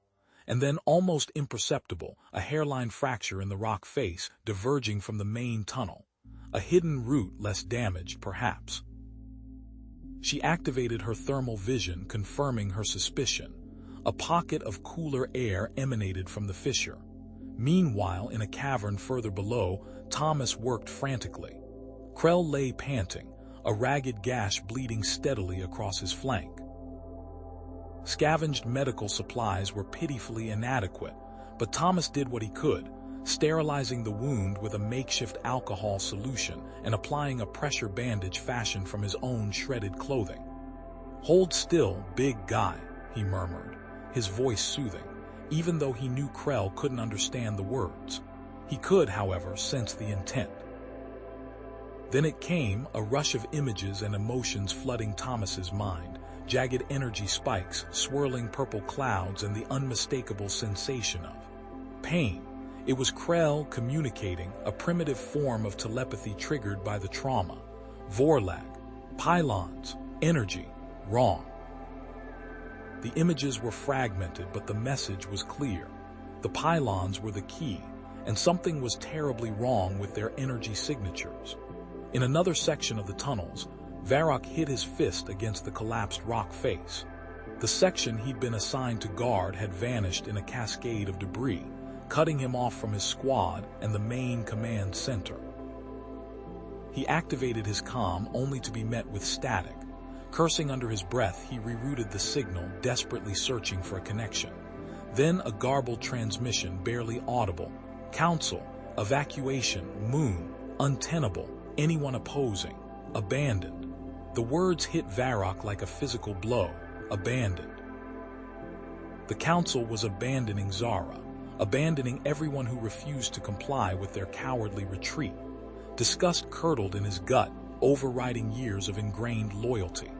Back with Thomas, Krell's telepathic whispers guided him through a maze of tunnels until they stumbled upon a group of Gamelin civilians, peeped by a cave-in. Panic flared in their eyes, their lilac skin pale with fear. Thomas assessed the situation quickly. The collapse was substantial, but a narrow air vent remained open. "I'm going to need your help," he said, his voice calm and reassuring. He directed them to gather debris, using it to reinforce the vent and create a makeshift escape route. His knowledge of structural engineering, gleaned from countless hours studying xenohabitats, proved invaluable. Zara, meanwhile, reached the surface access station, her heart pounding with a mixture of hope and dread. The hope evaporated instantly. The station was heavily guarded, not by the usual security detail but by Gamelin soldiers clad in the black armor of the Council's elite guard. Soldiers loyal to the very people who were about to doom the moon. "Halt!" A voice barked, amplified by a vocoder. "Zara Vas Gamelin, you are ordered to stand down and await further instructions." Zara's eyes narrowed. "I have a mission to complete. Stand aside. Your mission is terminated. The Council has ordered a full evacuation. Anyone interfering will be considered a traitor." Zara didn't hesitate. She drew her plasma pistol and fired, the blast echoing through the station.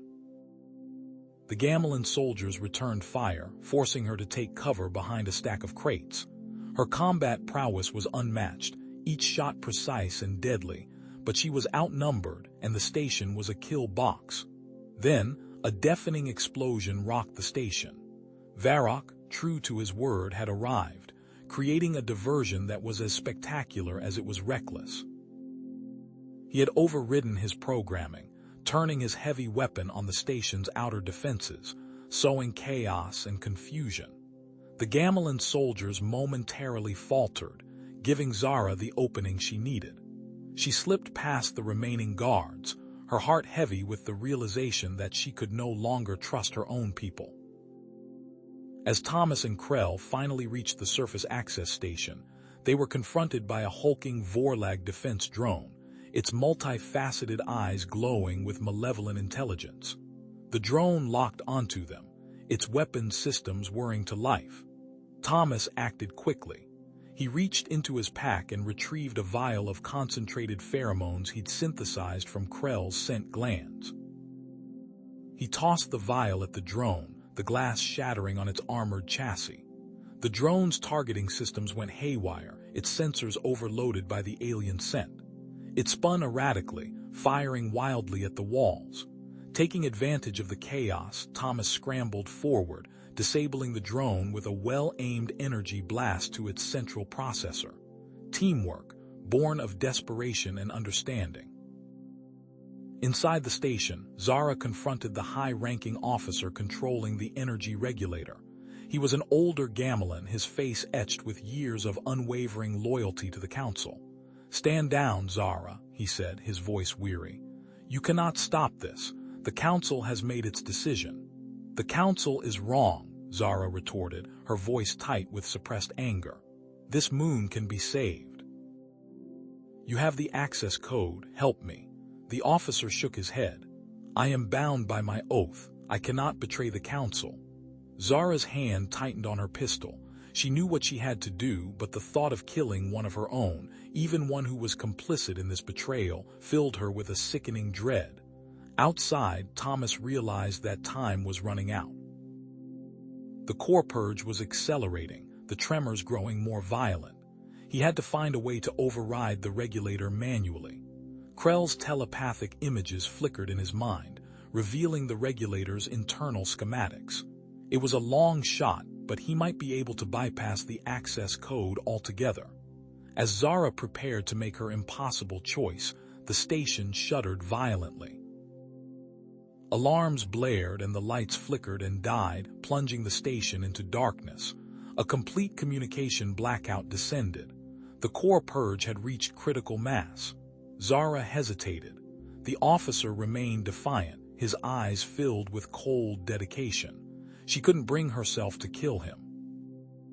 She realized then, seeing the frozen terror in his eyes, that the regulator codes could be bypassed by a manual reset. The process would take time, require an unguarded touch, but it was the only way. Zara slammed her palm against the activation plate. The station groaned, a tortured beast protesting its violation. Emergency lighting, sickly yellow and fractured, strobed across her face, etching her determined scowl in stark relief. A low, guttural thrum vibrated through the deck plates as the core purge intensified, the very air crackling with displaced energy. Her gauntleted fingers danced across the archaic control panel, each input a calculated risk. The manual reset wasn't just slow. It was a labyrinth of security protocols designed to prevent exactly this kind of intervention. Each bypass required a sequence of cascading overrides, more complex than the last, a digital gauntlet thrown down by long-dead Gamelin engineers. Sweat beaded on her brow beneath her helmet, stinging her eyes. Below, the metallic screech of tearing metal punctuated the core's ominous rumble. Thomas, back-to-back with Krell, tracked the Vorlag defense drone as it weaved through the maintenance tunnels. Energy bolts sizzled past, vaporizing metal supports and showering them with sparks. The drone, a sleek obsidian orb filled with weaponry, was proving far more advanced than anything they'd anticipated. Its energy shields shimmered, deflecting standard-issue disruptors as if they were mere pebbles. "Their shields are energy-based but modulating," Thomas yelled over the din, his voice tight with concentration. "Note the fluctuation patterns. They seem linked to Krell." He'd noticed it during the initial barrage. The shield's energy signature wavered, intensified, then weakened in rhythmic pulses that mirrored the biosignature emanating from Krell, a subtle dance of alien biology and advanced technology. A risky hypothesis was forming in his mind, one that hinged on the Vorlag's understanding of Gamelin physiology. Elsewhere, in a forgotten corridor, Varrock moved with deadly efficiency. His disruptor spat crimson bolts, disabling the remaining guards who stood between him and the control junction. Each shot was precise, non-lethal, aimed at neural disruptors. But as he reached the comm panel, his wrist comm crackled to life. It was his former superior officer, his voice a harsh rasp. "Varrock, report." Varrock hesitated, his hand hovering over the comm. The regulator malfunctioned. "I'm securing the area." Treachery. The officer's voice dripped with venom. "I have visual confirmation. You have sided with the traitor Zara. Execute her immediately. That is your order." The command hung in the air, a test of Varrock's loyalty, a demand to choose between his people and his conscience. His hand tightened on his disruptor. Back in the tunnel, Thomas barked an order. Krell, concentrated pheromone burst. Now. Krell, understanding the urgency in Thomas's tone, unleashed a focused wave of its unique musk. The air shimmered with iridescent particles, the scent thick and overpowering. Instantly, the drone's energy shield flickered violently, destabilizing, revealing a pinpoint of vulnerability near its primary power core. Thomas's theory was proving correct. The Vorlag shield technology was somehow keyed to respond to Gamelin biosignatures, specifically Krell's. Zara, fighting against the relentless pressure of the core purge, bypassed the first security interlock. A surge of power coursed through the station, causing it to buck violently. Her fingers slipped on the control panel, her vision blurred. For a heart-stopping moment, she thought she'd lost it, that the override would fail, and the moon would be consumed. Seizing the opportunity created by Krell's pheromone burst, Thomas ripped a power cell from a damaged maintenance bot. It was a gamble, a desperate improvisation. He hurled the cell at the exposed weak point on the drone, channeling its raw energy into the alien technology. The effect was immediate and catastrophic. The drone's targeting system overloaded, its weapons array spasming erratically. With a final, sparking shudder, it spiraled out of control, crashing into a nearby support beam with a deafening clang. Varrock's teeth gritted. He couldn't do it. He couldn't execute Zara, not after seeing her courage, not after witnessing the truth in her eyes. He silenced the communication, severing the link to his superior officer, knowing that this act of defiance made him a target, a traitor to the Gamelin Council. Zara, her muscles screaming in protest, bypassed another security interlock. But as she did, a new warning flashed across the control panel. FAILSAFE protocol active. If the manual override was interrupted at any point from here on out, the entire system would initiate a complete shutdown, sealing the core and ensuring its destruction. The stakes had just been raised. Krell whimpered, clutching at its leg. A glancing energy bolt had scored its hide, leaving a cauterized wound. Thomas quickly examined the injury, his brow furrowed. As he scanned Krell with his handheld bioscanner, he noticed unusual energy readings emanating from the wound. The Vorlag weapon wasn't simply burning or disrupting, it was altering something on a cellular level. The Vorlag weapon. Thomas muttered, his eyes widening. It's not designed to destroy, but to control, to influence biological targets. A chilling realization dawned on him. The Vorlag weren't just trying to destroy the moon, they were experimenting with a new form of bio-warfare. Zara reached the final security interlock. The station's core purge alarm blared incessantly, a deafening shriek that grated on her nerves. The internal temperature skyrocketed, the air thick and suffocating. This was it, her only chance. Meanwhile, Thomas wrestled with the data core he'd salvaged from the disabled drone. The encryption was complex, alien, but he was making progress. Finally, after what felt like an eternity, the data cracked open, revealing a series of encrypted logs. His blood ran cold as he deciphered the Vorlag's true objective. Zara. Thomas's voice cut through the calm static, somehow bypassing the jamming field, a desperate burst of telepathic energy. He shared the Vorlag plan, the chilling details of their bioweapon project, the consequences of failure. Her eyes widened behind her visor. The information hit her like a physical blow, reinforcing her purpose. She gripped the final override control, her fist clenched. With a surge of adrenaline, she slammed her palm down. A wave of energy pulsed through the station, washing over her in a warm, tingling rush. The core purge abruptly stopped. The alarm died. The emergency lights flickered once, then stabilized, bathing the control room in a steady, reassuring glow.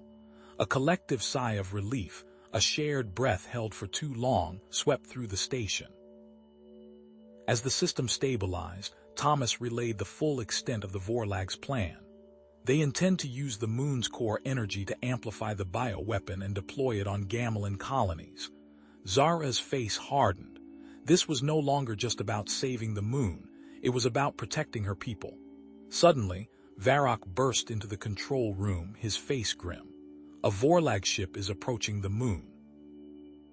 They are preparing to deploy the bioweapon, regardless of the regulator status. Zara, Thomas, Krell, and Varrock exchanged a look of fierce dedication. They had averted one disaster, but another, perhaps even greater, loomed. They braced themselves for the arrival of the Vorlag ship, knowing that they had only a limited time to prevent the deployment of the bioweapon. The Vorlag ship decloaked near the moon, its black hull shimmering for a heartbeat before solidifying against the inky backdrop. Even as alarms blared, several automated defense turrets detached from its underbelly, their crimson energy bolts lancing out to immediately target the station. The metallic clang of impacts reverberated through the corridors as Zara and Varrock instinctively dove for cover behind a reinforced console. Containment protocols, Thomas muttered, his fingers flying across a holographic display. The energy signatures. They're designed to suppress, not obliterate. These turrets aren't here to destroy the station, they're here to control it. His brow furrowed, which means they want something inside. Zara barked orders into her comm. Varrock, coordinate the remaining forces. Seal off sectors 4 through 7. I want a perimeter established immediately. She spared a glance at Thomas, her teeth clenched. We intercept the boarding party. Now. Varrock, already relaying Zara's commands, paused, a flicker of doubt in his eyes. My Huntress, many of the soldiers, they question my orders. My earlier defiance has eroded their trust. Zara's eyes flashed with anger, but she stifled her frustration. Then earn it back, Varrock. Remind them of their duty. Remind them of their honor. Remind them of the Vorlag threat. Thomas, ever the pragmatist, interjected. We need to know what they're after. I have an idea, but it's risky. He turned to Zara, his gaze steady. Krell, his senses are far more acute than any of our scanners. We can use him as a biological sensor to detect whatever bioweapon they've brought aboard. Zara's face darkened, her grip tightening on her plasma rifle. Absolutely not. I will not risk Krell for this. This hunch. It's not a hunch, Zara, Thomas countered, his voice firm. I analyzed the Vorlag ship's trajectory and energy emissions before the attack. They are not here for resources. The Vorlag are here to manipulate, and Krell's unique reaction to the Vorlag energy signature is the only way to ensure the station's safety. Zara hesitated, her internal conflict visible in the rigid set of her shoulders. The thought of Krell in harm's way was unbearable, but Thomas's logic was undeniable. Thomas pressed on. We need to understand the threat before it overwhelms us. Krell will be protected, I promise you. With a sharp nod, Zara relented. Fine, but he stays by my side, and you direct him. Krell, sensing the shift in Zara's mood, whined softly, pressing against her leg. Thomas knelt, extending a hand cautiously. Easy, boy, we need your help. He focused on Krell, projecting calm and purpose. Find the danger. Show us what they're hiding. The Krell, his nostrils flaring, began to sniff the air, his powerful muscles bunching and releasing as he moved. He padded down the corridor, his low growl resonating with increasing intensity. Thomas followed, monitoring Krell's bio readings on his wrist-mounted scanner. There, Thomas said, pointing to a barely visible residue on the deck near a ventilation shaft. Traces of a highly volatile compound. It's in the Vorlag ship's exhaust. He consulted his scanner, his expression grim. Pheromone-based agent, designed to induce uncontrollable rage. Zara's eyes widened. Rage. They intend to turn us against each other. Exactly, Thomas confirmed. Amplify the Gamelan's natural aggression, sow discord, and cripple your society from within. He paused, his gaze hardening. Widespread civil unrest, that's their goal. Zara's face was a mask of fury. They will not succeed. She strode back to the command console, her voice ringing with authority. All units, this is Huntress Zara. The Vorlag are deploying a bio-weapon designed to incite rage. Maintain discipline, trust your training, and show them what it means to face a Gamelan warrior. She turned to Varrock. Deploy the riot suppression grid in sectors 4 through 7. Isolate the affected areas. As the Vorlag ship launched boarding pods, Thomas worked feverishly at the console, his fingers a blur across the controls. They're atmospheric regulators. If we can disrupt their systems, we can neutralize the pheromone before it's deployed. Zara nodded, already moving towards a nearby fighter craft.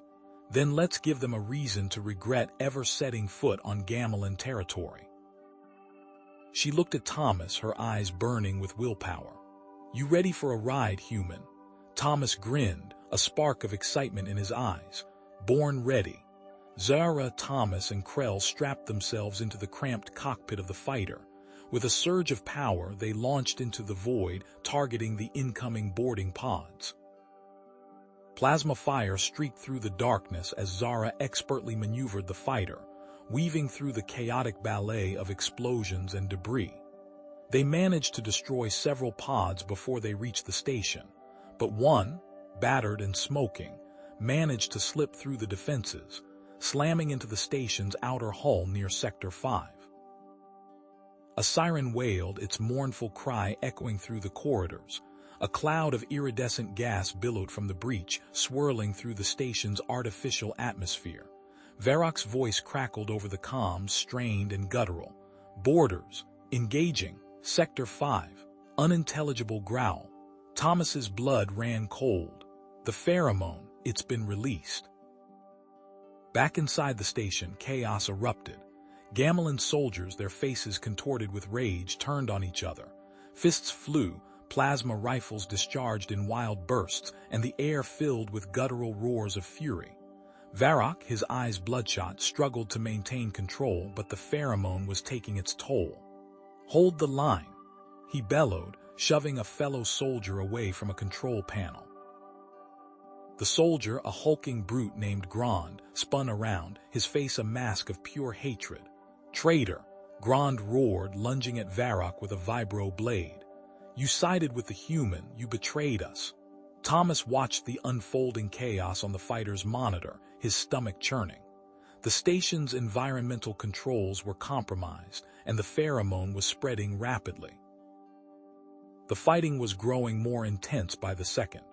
Zara, witnessing the breakdown of her own soldiers, hesitated, her expression conflicted. "Is this what you call compassion, Thomas? Is this weakness?" Thomas, sensing her doubt through their telepathic link, reached out to her mind, his emotions flowing into hers, determination, tenacity, and unwavering belief in their shared strength. "Unity, Zara. Our unity is their weakness. We can overcome this, together." Zara's eyes hardened, her grip tightening on the controls. The Vorlag, they positioned their ship to deploy more pheromones, planetary scale, contingency plan. She spat the words like a curse.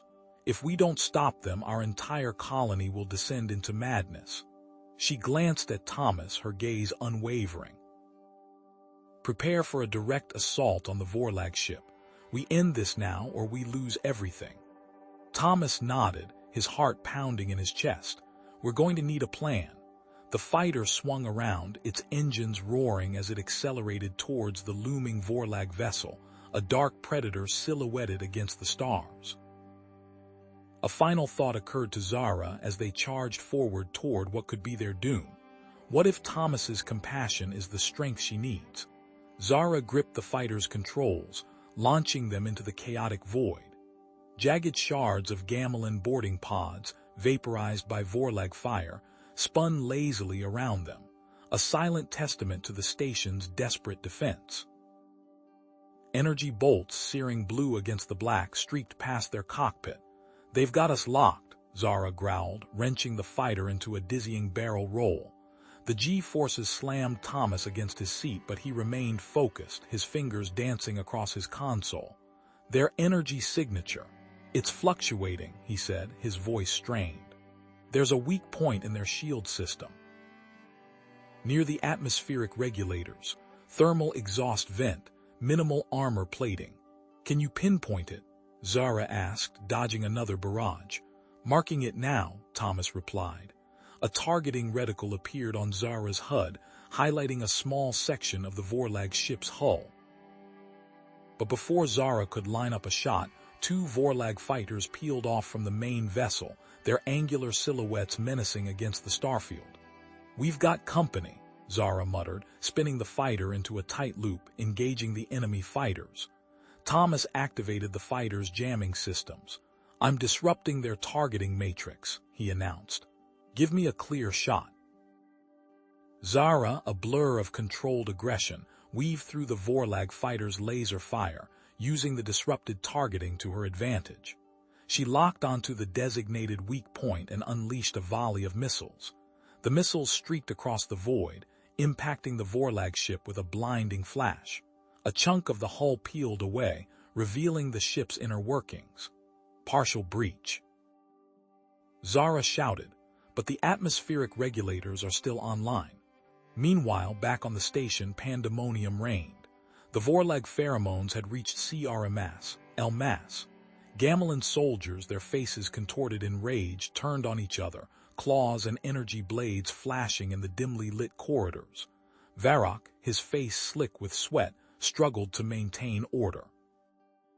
He fired his disruptor rifle, stunning 2 berserk soldiers, but more surged forward, their eyes burning with murderous intent.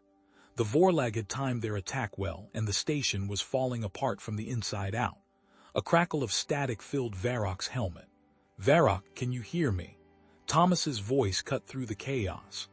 "Emmer," Varroc gasped, dodging a wild swing from a fellow soldier. "The station, it's lost. I have a theory about the pheromones," Thomas said urgently. "They're derived from a specific enzyme.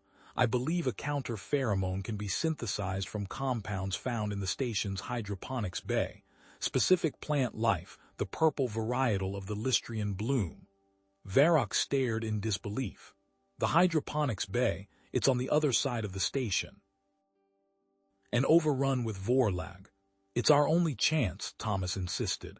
"Gather samples of that plant, get them to a lab for analysis. Quickly." Varroc took a deep breath, steeling his dedication. He charged forward, carving a path through the chaos, his disruptor rifle spitting bolts of energy.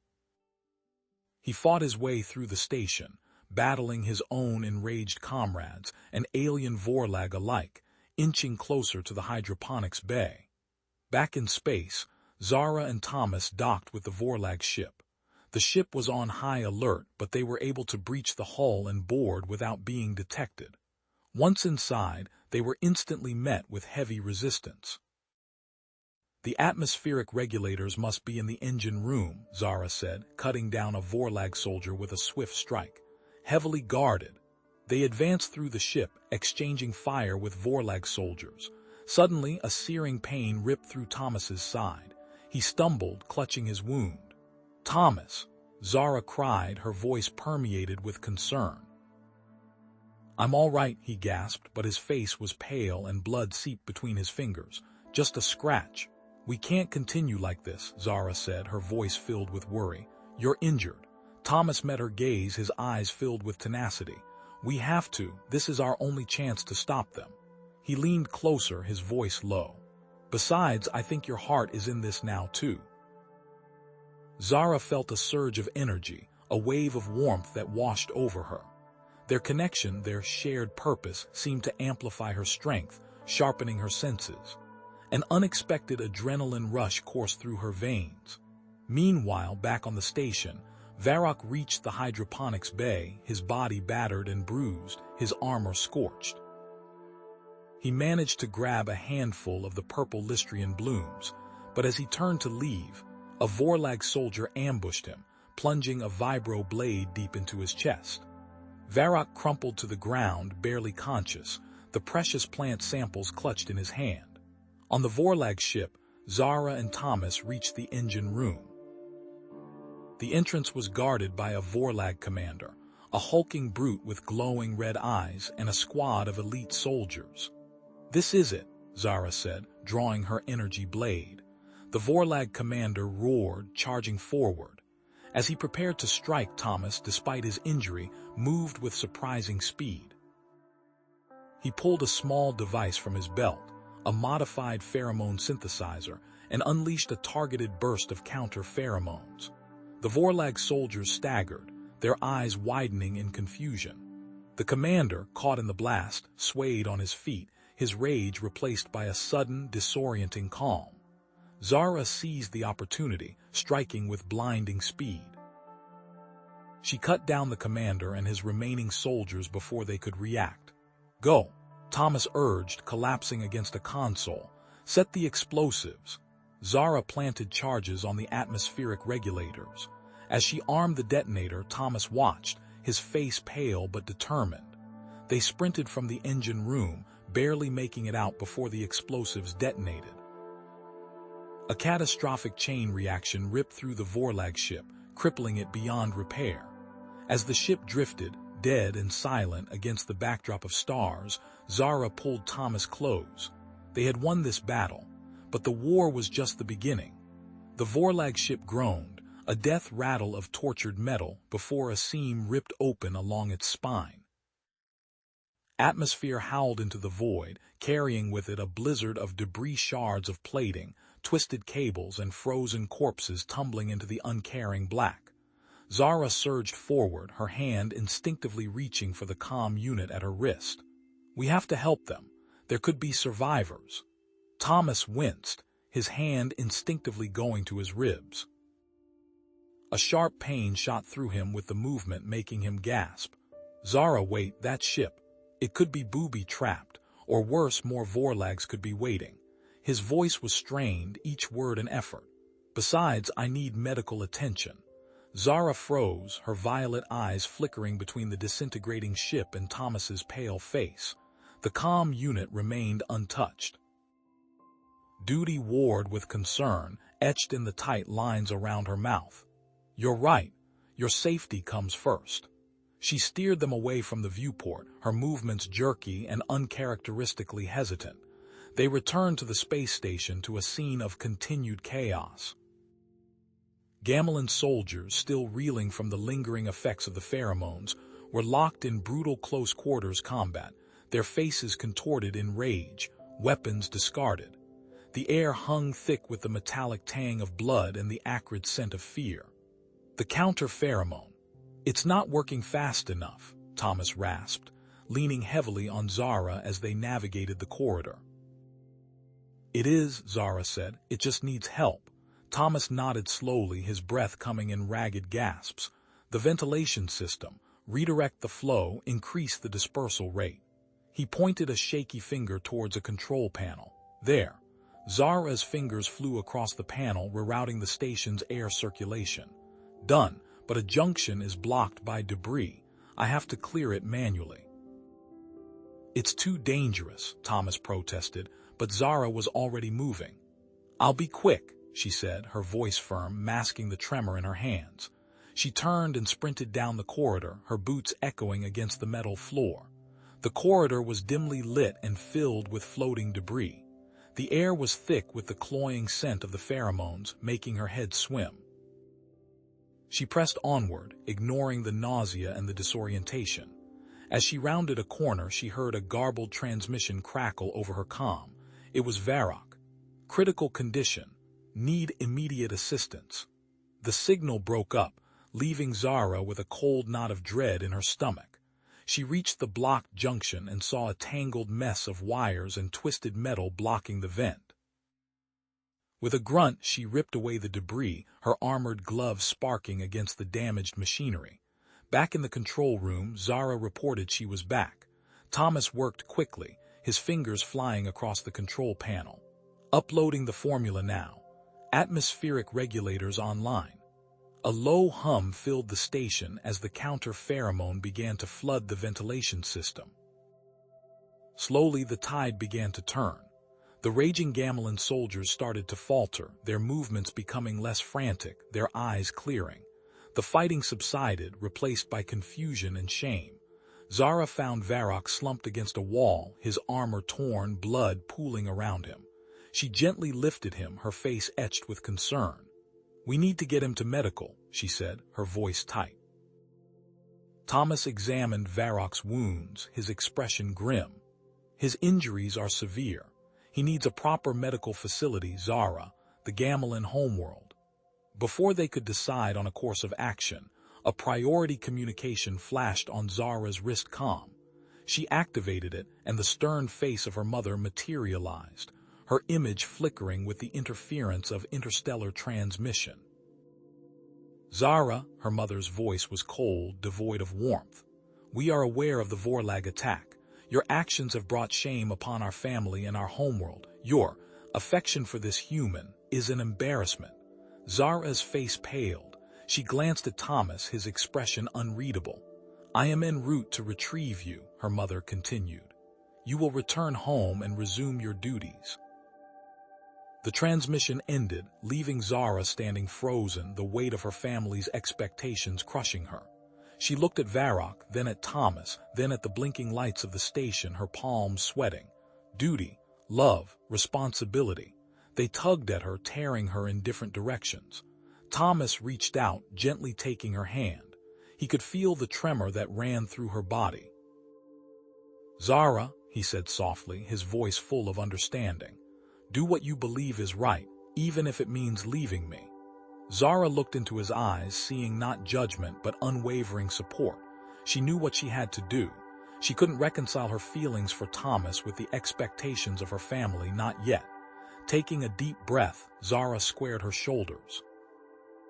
"I will go with my family," she declared, her voice firm, her violet eyes blazing with tenacity. "But I will return, Thomas. I promise you I will return."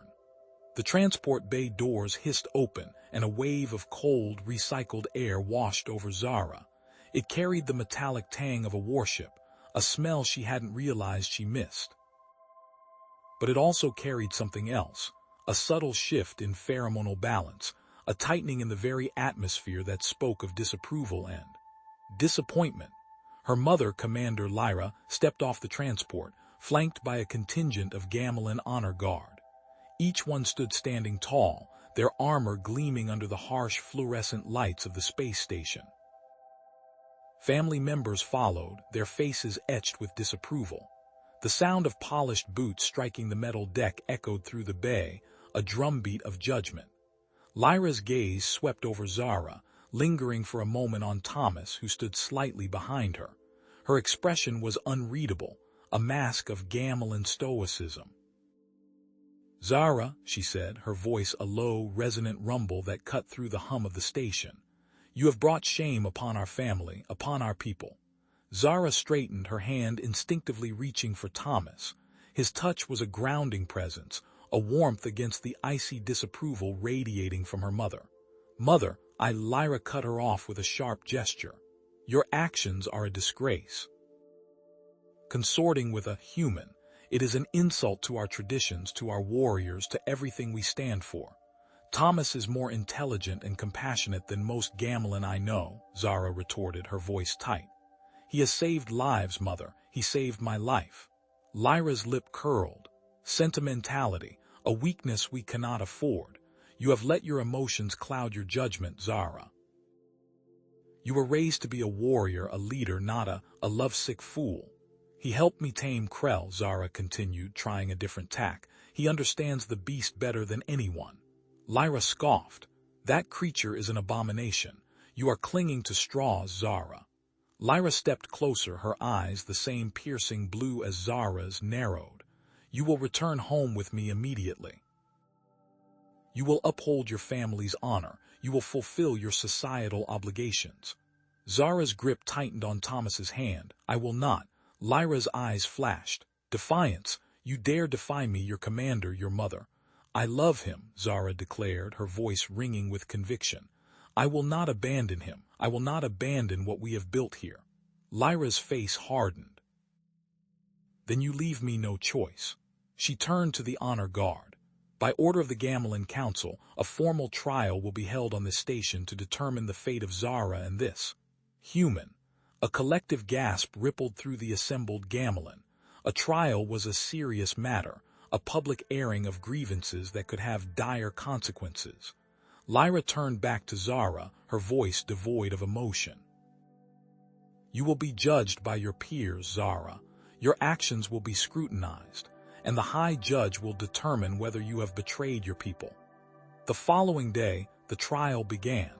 The station's observation deck had been converted into a makeshift courtroom. Gamelin soldiers lined the walls, their faces grim. A single, austere table stood in the center of the room, where the Gamelin High Judge sat, his expression impassive.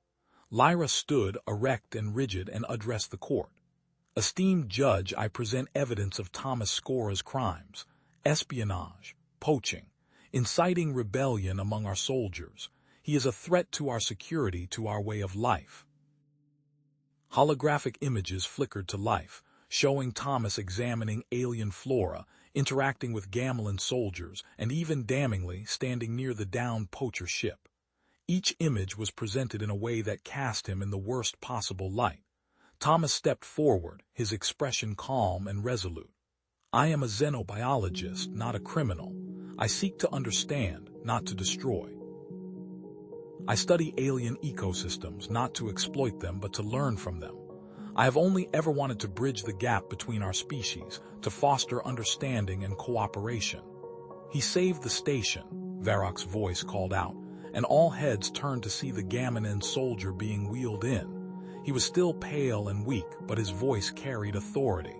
"He saved me. He could have left me to die, but he didn't, and he saved our ship from those cloaked thieves." Thomas nodded to Varrock, then addressed the judge. "My intent is for the Gamelen and humans to learn to appreciate each other, to see each other as more than just enemies." Zara stepped forward, her voice ringing with conviction. "Thomas is a good man. He is brave, compassionate, and intelligent.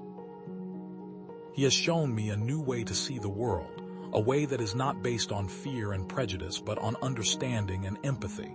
He is an invaluable asset to this community." Varrock's testimony was next, and he spoke haltingly, clearly conflicted. He saved my life, but consorting with humans. It is not the Gamelen way." He looked at Zara, his expression filled with a mixture of gratitude and disappointment. The Gamelen High Judge, a stern-faced elder with centuries of experience etched into his face, presented the evidence. Recorded communications, witness testimonies, and forensic analyses were displayed, seemingly painting a damning picture of Thomas and Zara's actions. The odds seemed insurmountable. Suddenly, Zara stepped forward, a data chip in her hand. "I have evidence that will prove the council members ordered the attack on the ship to get rid of me," she said, her voice ringing with defiance. "I found a hidden camera in my quarters that recorded their conversations." A murmur of shock rippled through the courtroom. This was a bombshell, an unexpected twist that could change everything. Lyra, however, remained unfazed. "Even if these allegations are true, it does not excuse your transgressions, Zara. You have betrayed your people and you must be held accountable." She turned to the Gamelen High Judge, her voice filled with righteous indignation. "I implore you, uphold the law, protect the integrity of our society. Condemn this human and punish Zara for her transgressions." Thomas stepped forward, his eyes meeting Zara's. He took a deep breath and addressed the court, his voice filled with emotion. "I love Zara. I believe in the possibility of a future where humans and Gamelen can coexist peacefully, where we can learn from each other and build a better world together." The Gamelen High Judge listened intently, his expression unreadable. He rose from his seat, his movements slow and deliberate. "I have heard the evidence, and I have considered the arguments. I will deliver my verdict on the following day."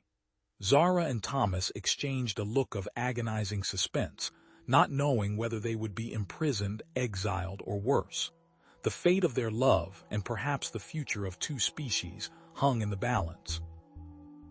"Thomas Scora," the Gamelen High Judge's voice boomed, echoing through the vast courtroom.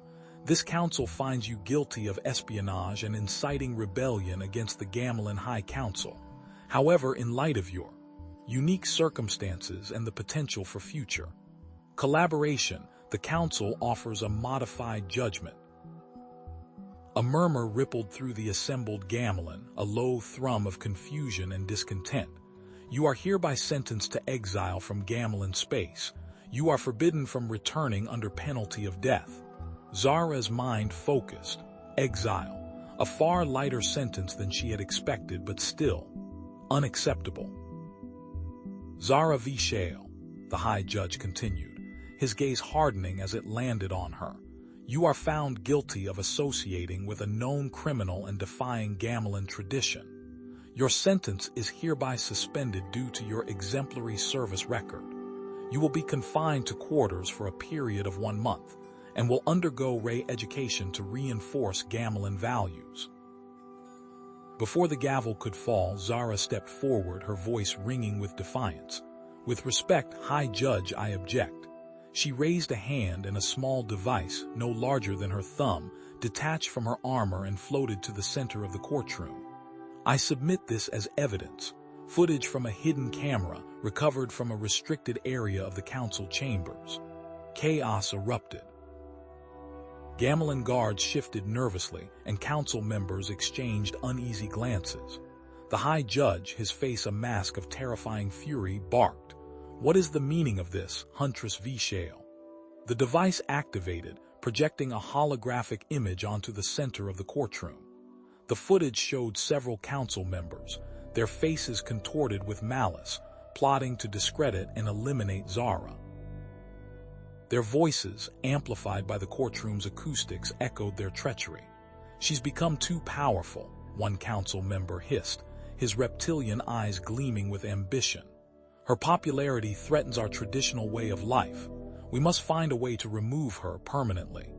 Commander Lyra, standing rigidly at attention near the High Judge, gasped, her face paling beneath her dark complexion. Her hand went to her mouth as if to stifle a cry. Betrayal, raw and visceral, flashed across her face. The High Judge slammed his gavel, the sound lost in the rising tide of pandemonium. "Guards, arrest those council members immediately." But it was too late. Guards loyal to the corrupt council members surged forward, attempting to seize Zara and Thomas. A fierce skirmish erupted, the formal courtroom transforming into a chaotic battleground. Energy weapons discharged, illuminating the chamber with blinding flashes of blue and green. Thomas, though unarmed, moved with surprising agility. He remembered the pressure point diagrams he'd studied during his xenobiology research, recognizing the subtle anatomical differences between humans and gamelin.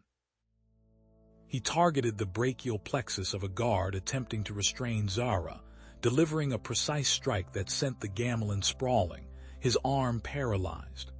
Zara, a whirlwind of lethal grace, fought with the ferocity of a cornered predator. Her energy blades flashed, deflecting energy blasts and slicing through armor with ease. She moved with a speed that blurred the vision, protecting Thomas as she fought. Varrock, his face a mask of iron will, finally chose a side. He roared, a guttural sound that shook the very foundations of the courtroom, and charged into the fray, his massive frame a battering ram against the corrupt guards. Suddenly, a klaxon blared throughout the space station, a piercing shriek that cut through the din of battle. Red lights flashed, bathing the courtroom in an ominous glow. A synthetic voice boomed over the station's comms. "Attention! Attention! The station is under attack. Rogue gamelin separatists have boarded the station and are attempting to destabilize the government." The High Judge, his face etched with concern, bellowed, "What is the meaning of this?" Another voice, harsh and distorted, crackled over the comms. "This is General Vorlag. The corrupt High Council has betrayed the gamelin people. We are here to restore honor and justice." The rogue separatists, led by the disgruntled former general, were targeting the courtroom, intending to assassinate the High Judge and the council members, both the corrupt and the innocent. The High Judge, his face a study in conflicting emotions, declared a temporary truce. "Zara V. Shale, Thomas Scora, Varrock, I order you to assist in repelling the separatists. The safety of this station and the future of the gamelin people depends on it." Zara hesitated, her eyes narrowed. "And our sentences, suspended until this crisis is averted." The High Judge snapped. "Now go defend this station." Zara nodded grimly. She turned to Thomas, her eyes filled with a mixture of persistence and gratitude. "Thank you, Thomas, for uncovering this conspiracy. For saving my life." Thomas met her gaze, his own filled with unwavering perseverance. "I'll stand by your side, Zara, always." He squeezed her hand, a silent promise passing between them. Just then, the doors to the courtroom burst open, and a squad of heavily armed gamelin separatists stormed in, unleashing a torrent of energy fire. The battle resumed, even fiercer than before. As Thomas dove for cover, he caught a glimpse of the rogue gamelin general leading the attack. A jolt of recognition shot through him. He knew that face. He'd seen it before. A jagged, crimson scar bisected the general's left eye, a scar he recognized from Zara's hollow files, a scar that belonged to a disgraced gamelin commander she had once served under. Zara froze. The world seemed to tilt on its axis. Before her stood not a hardened separatist grunt, not some anonymous zealot, but a figure she thought long dead, General Vorlag, her Vorlag, the mentor who had shaped her into the warrior she was. A tremor ran through her, a physical manifestation of the disbelief warring with dawning horror. Her grip on her pulse rifle loosened almost imperceptibly. Vorlag. The name escaped her lips, barely a whisper above the crackling energy discharges of the ongoing firefight. Vorlag's face, etched with the harsh lines of years and conflict, held a flicker of something that might have once been affection. Zara, I expected more than blind obedience from you. To see you siding with a human is a stain on your honor. Thomas, ever observant, noticed the minute shift in Zara's stance, the almost imperceptible slackening of her defenses. He recalled her mentioning a respected mentor during their brief moments of respite. Zara, he's trying to unbalance you, he said, his voice low and urgent. He knows your tactics. Anticipate his counters. A high-pitched whine like tortured metal suddenly ripped through the air. Gamelin warriors around them clutched their heads, staggering. Zara winced, her mandibles clicking in pain. Sonic disruptors, she gasped. Separatist tech. Thomas, however, seemed less affected. The sound was irritating, a dull throb in his ears, but nothing like the debilitating agony etched on the Gamelin's faces. Human hearing ranges, he knew, were different. A flicker of an idea sparked in his mind. He ripped open a discarded medkit, scavenging for supplies. Varrock, cover me. He pulled out sterile bandages and a small tube of pliable sealant. Quickly, he molded the bandages into crude earplugs, coating them with the sealant to create a makeshift barrier. He shoved one set into Zara's ears, then did the same for Varrock. Zara blinked, the pain receding to a manageable thrum. What? Reduces the frequency impact, Thomas explained, his voice tight with urgency. It's not perfect, but it'll help. Varrock, witnessing this act of selfless ingenuity, his expression shifted from relentless drive to something akin to awe. For the High Council. For Zara, I stand with you. He roared, unleashing a renewed barrage of plasma fire against the Separatists. But the Separatists were gaining ground. They breached the courtroom doors, their heavy boots echoing on the polished plasteel floors. Alarms blared, bathing the station in pulsating red light. Panic erupted. Civilians screamed, scrambling for cover. The air filled with the acrid smell of burning metal and fear. Vorlag, his voice amplified by a vocoder, cut through the chaos. All units, prioritize the High Judge and the council members. Secure them. The true Gamelin government will now be restored. Zara's face hardened. Thomas, Varrock, we have to split up. Thomas, get the civilians to the emergency transport. Varrock, with me. We protect the High Judge. Be careful, Thomas said, his eyes locking with Zara's. He didn't need to say more. He turned and plunged into the swirling chaos, his slight frame surprisingly adept at navigating the panicked crowds. He remembered the station schematics he'd studied earlier, the emergency routes, the hidden service tunnels. He had to get those people to safety. Zara, fueled by a mixture of rage and sorrow, confronted Vorlag. Their battle was a whirlwind of brutal strikes and desperate parries. Pulse rifles were discarded. This was personal. The clash of their vibroblades echoed through the shattered courtroom. Why, Vorlag? Why are you doing this? Zara snarled, deflecting a blow that would have cleaved her in two. Vorlag spat on the floor. This government is weak, Zara, corrupt. They appease lesser species, they dilute our strength. Only a firm hand, a regime that understands the true meaning of Gamelin power can save us. He lunged, his vibro blade slicing across Zara's arm. She cried out, stumbling back. The pain was sharp, immediate, but she couldn't falter, not now. With a surge of adrenaline, she disarmed Vorlag, kicking his blade away. Suddenly, Varrock's voice crackled over the comms. Zara, they've planted explosives throughout the station. They're going to cripple the life support. Thomas's voice, strained but clear, cut in next. Zara, I think I know how they're triggered. The detonators. They're synced to Vorlag's heartbeat. If he dies, the station goes with him. Zara froze, her vibro blade poised above Vorlag's throat. The weight of the station, the lives of everyone on board rested on her decision. Her mandibles clicked in agitation. Vorlag, sensing her hesitation, smirked. "You can't do it, can you, Zara? You're too weak, too sentimental. You've let this human soften you." Zara's eyes narrowed. "You're wrong, Vorlag. I'm not weak. I'm choosing a different path. A path of justice, not domination. A path where we don't have to destroy ourselves to prove our strength."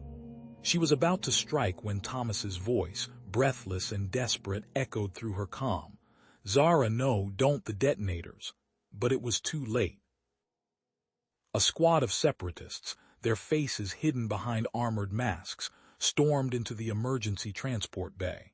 The High Judge and the other council members, attempting to escape, were trapped inside. The separatists slammed the transport doors shut, sealing their fate. A cold, mechanical voice announced over the station-wide comm. "The Gamelin High Council is now in our custody. Any resistance will result in their immediate execution." Thomas presented the device, a sleek cylinder humming with contained energy. "This medical disruptor," he explained, his voice steady despite the tremor in his hands, "can temporarily halt a Gamelin's heart function, long enough to disable the detonators but with minimal long-term damage." Zara's brow furrowed. Halt his heart, that is. Extreme even for Vorlag. But in her eyes Thomas saw a flicker of something else, a desperate hope for a solution that didn't involve needless death, a solution that honored both Gamelin justice and the burgeoning connection between them.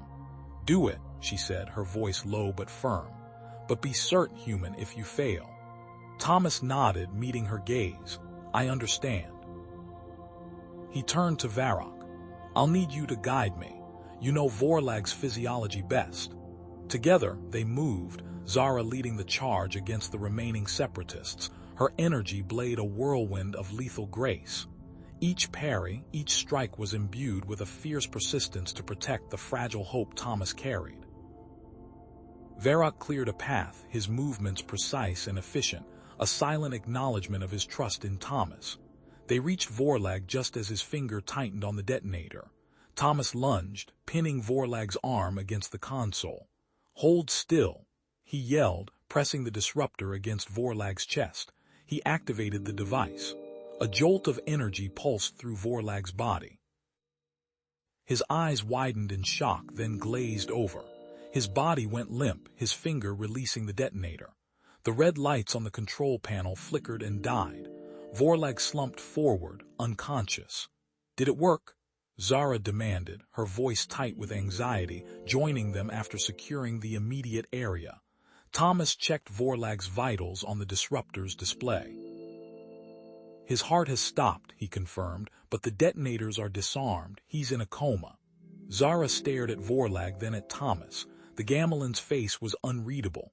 "He will face justice," she said finally, "in time." "We have to secure the emergency transport," Varrock interrupted.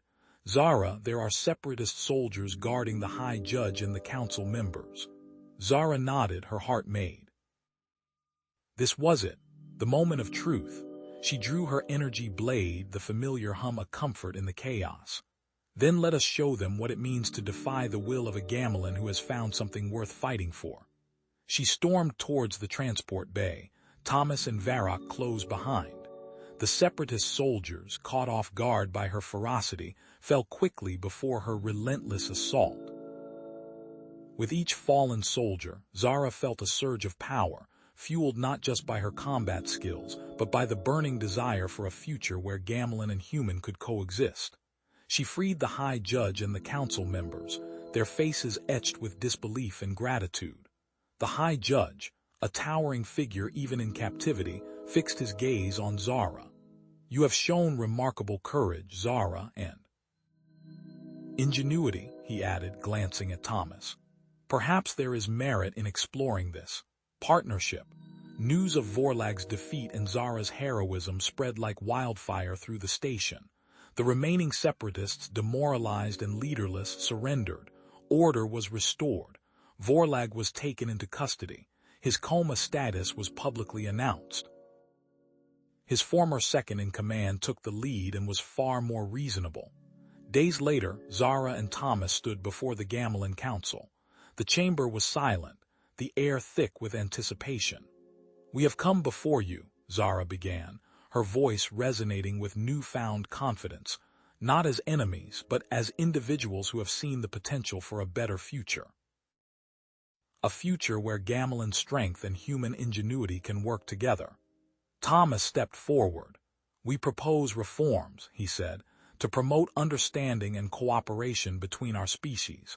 Exchange programs, joint research initiatives, cultural exchanges." The council members exchanged glances, their faces unreadable. But in their eyes, Thomas saw a flicker of curiosity, a willingness to consider the possibility of change. Finally, the High Judge spoke. "We have witnessed your courage, Zara, and the effectiveness of your methods, human. We will consider your proposals." It wasn't a resounding endorsement, but it was a start, a crack in the wall of tradition, a seed of hope planted in fertile ground. Zara smiled, a genuine, radiant smile that Thomas had only seen a few times. "Thank you," she said. "That is all we ask." After the council hearing, Thomas and Zara were able to integrate Thomas with Krell, and the two became a hunting duo, showing Zara the bond between the two species. As the dust settled, Zara and Thomas made a decision. They would stay on the gamelan homeworld. Together, they would work to bridge the gap between their cultures to build a shared future. One evening, as they stood on a balcony overlooking the sprawling gamelan city, Zara turned to Thomas, her eyes filled with a depth of emotion he had never seen before. "You have shown me a new way to see the world, Thomas Scora," she said, her voice soft. I love you." Thomas reached out, taking her hand in his. "And I love you, Zara," he replied, his heart overflowing with emotion. "More than words can say." The final scene showed Zara and Thomas walking hand in hand through a bustling gamelan marketplace, Krell bounding playfully beside them. Gamelan and humans mingled, trading goods, sharing stories, laughing together. The sun shone brightly on the horizon, painting the sky with hues of gold and hope, symbolizing the dawn of a new era of peace and understanding.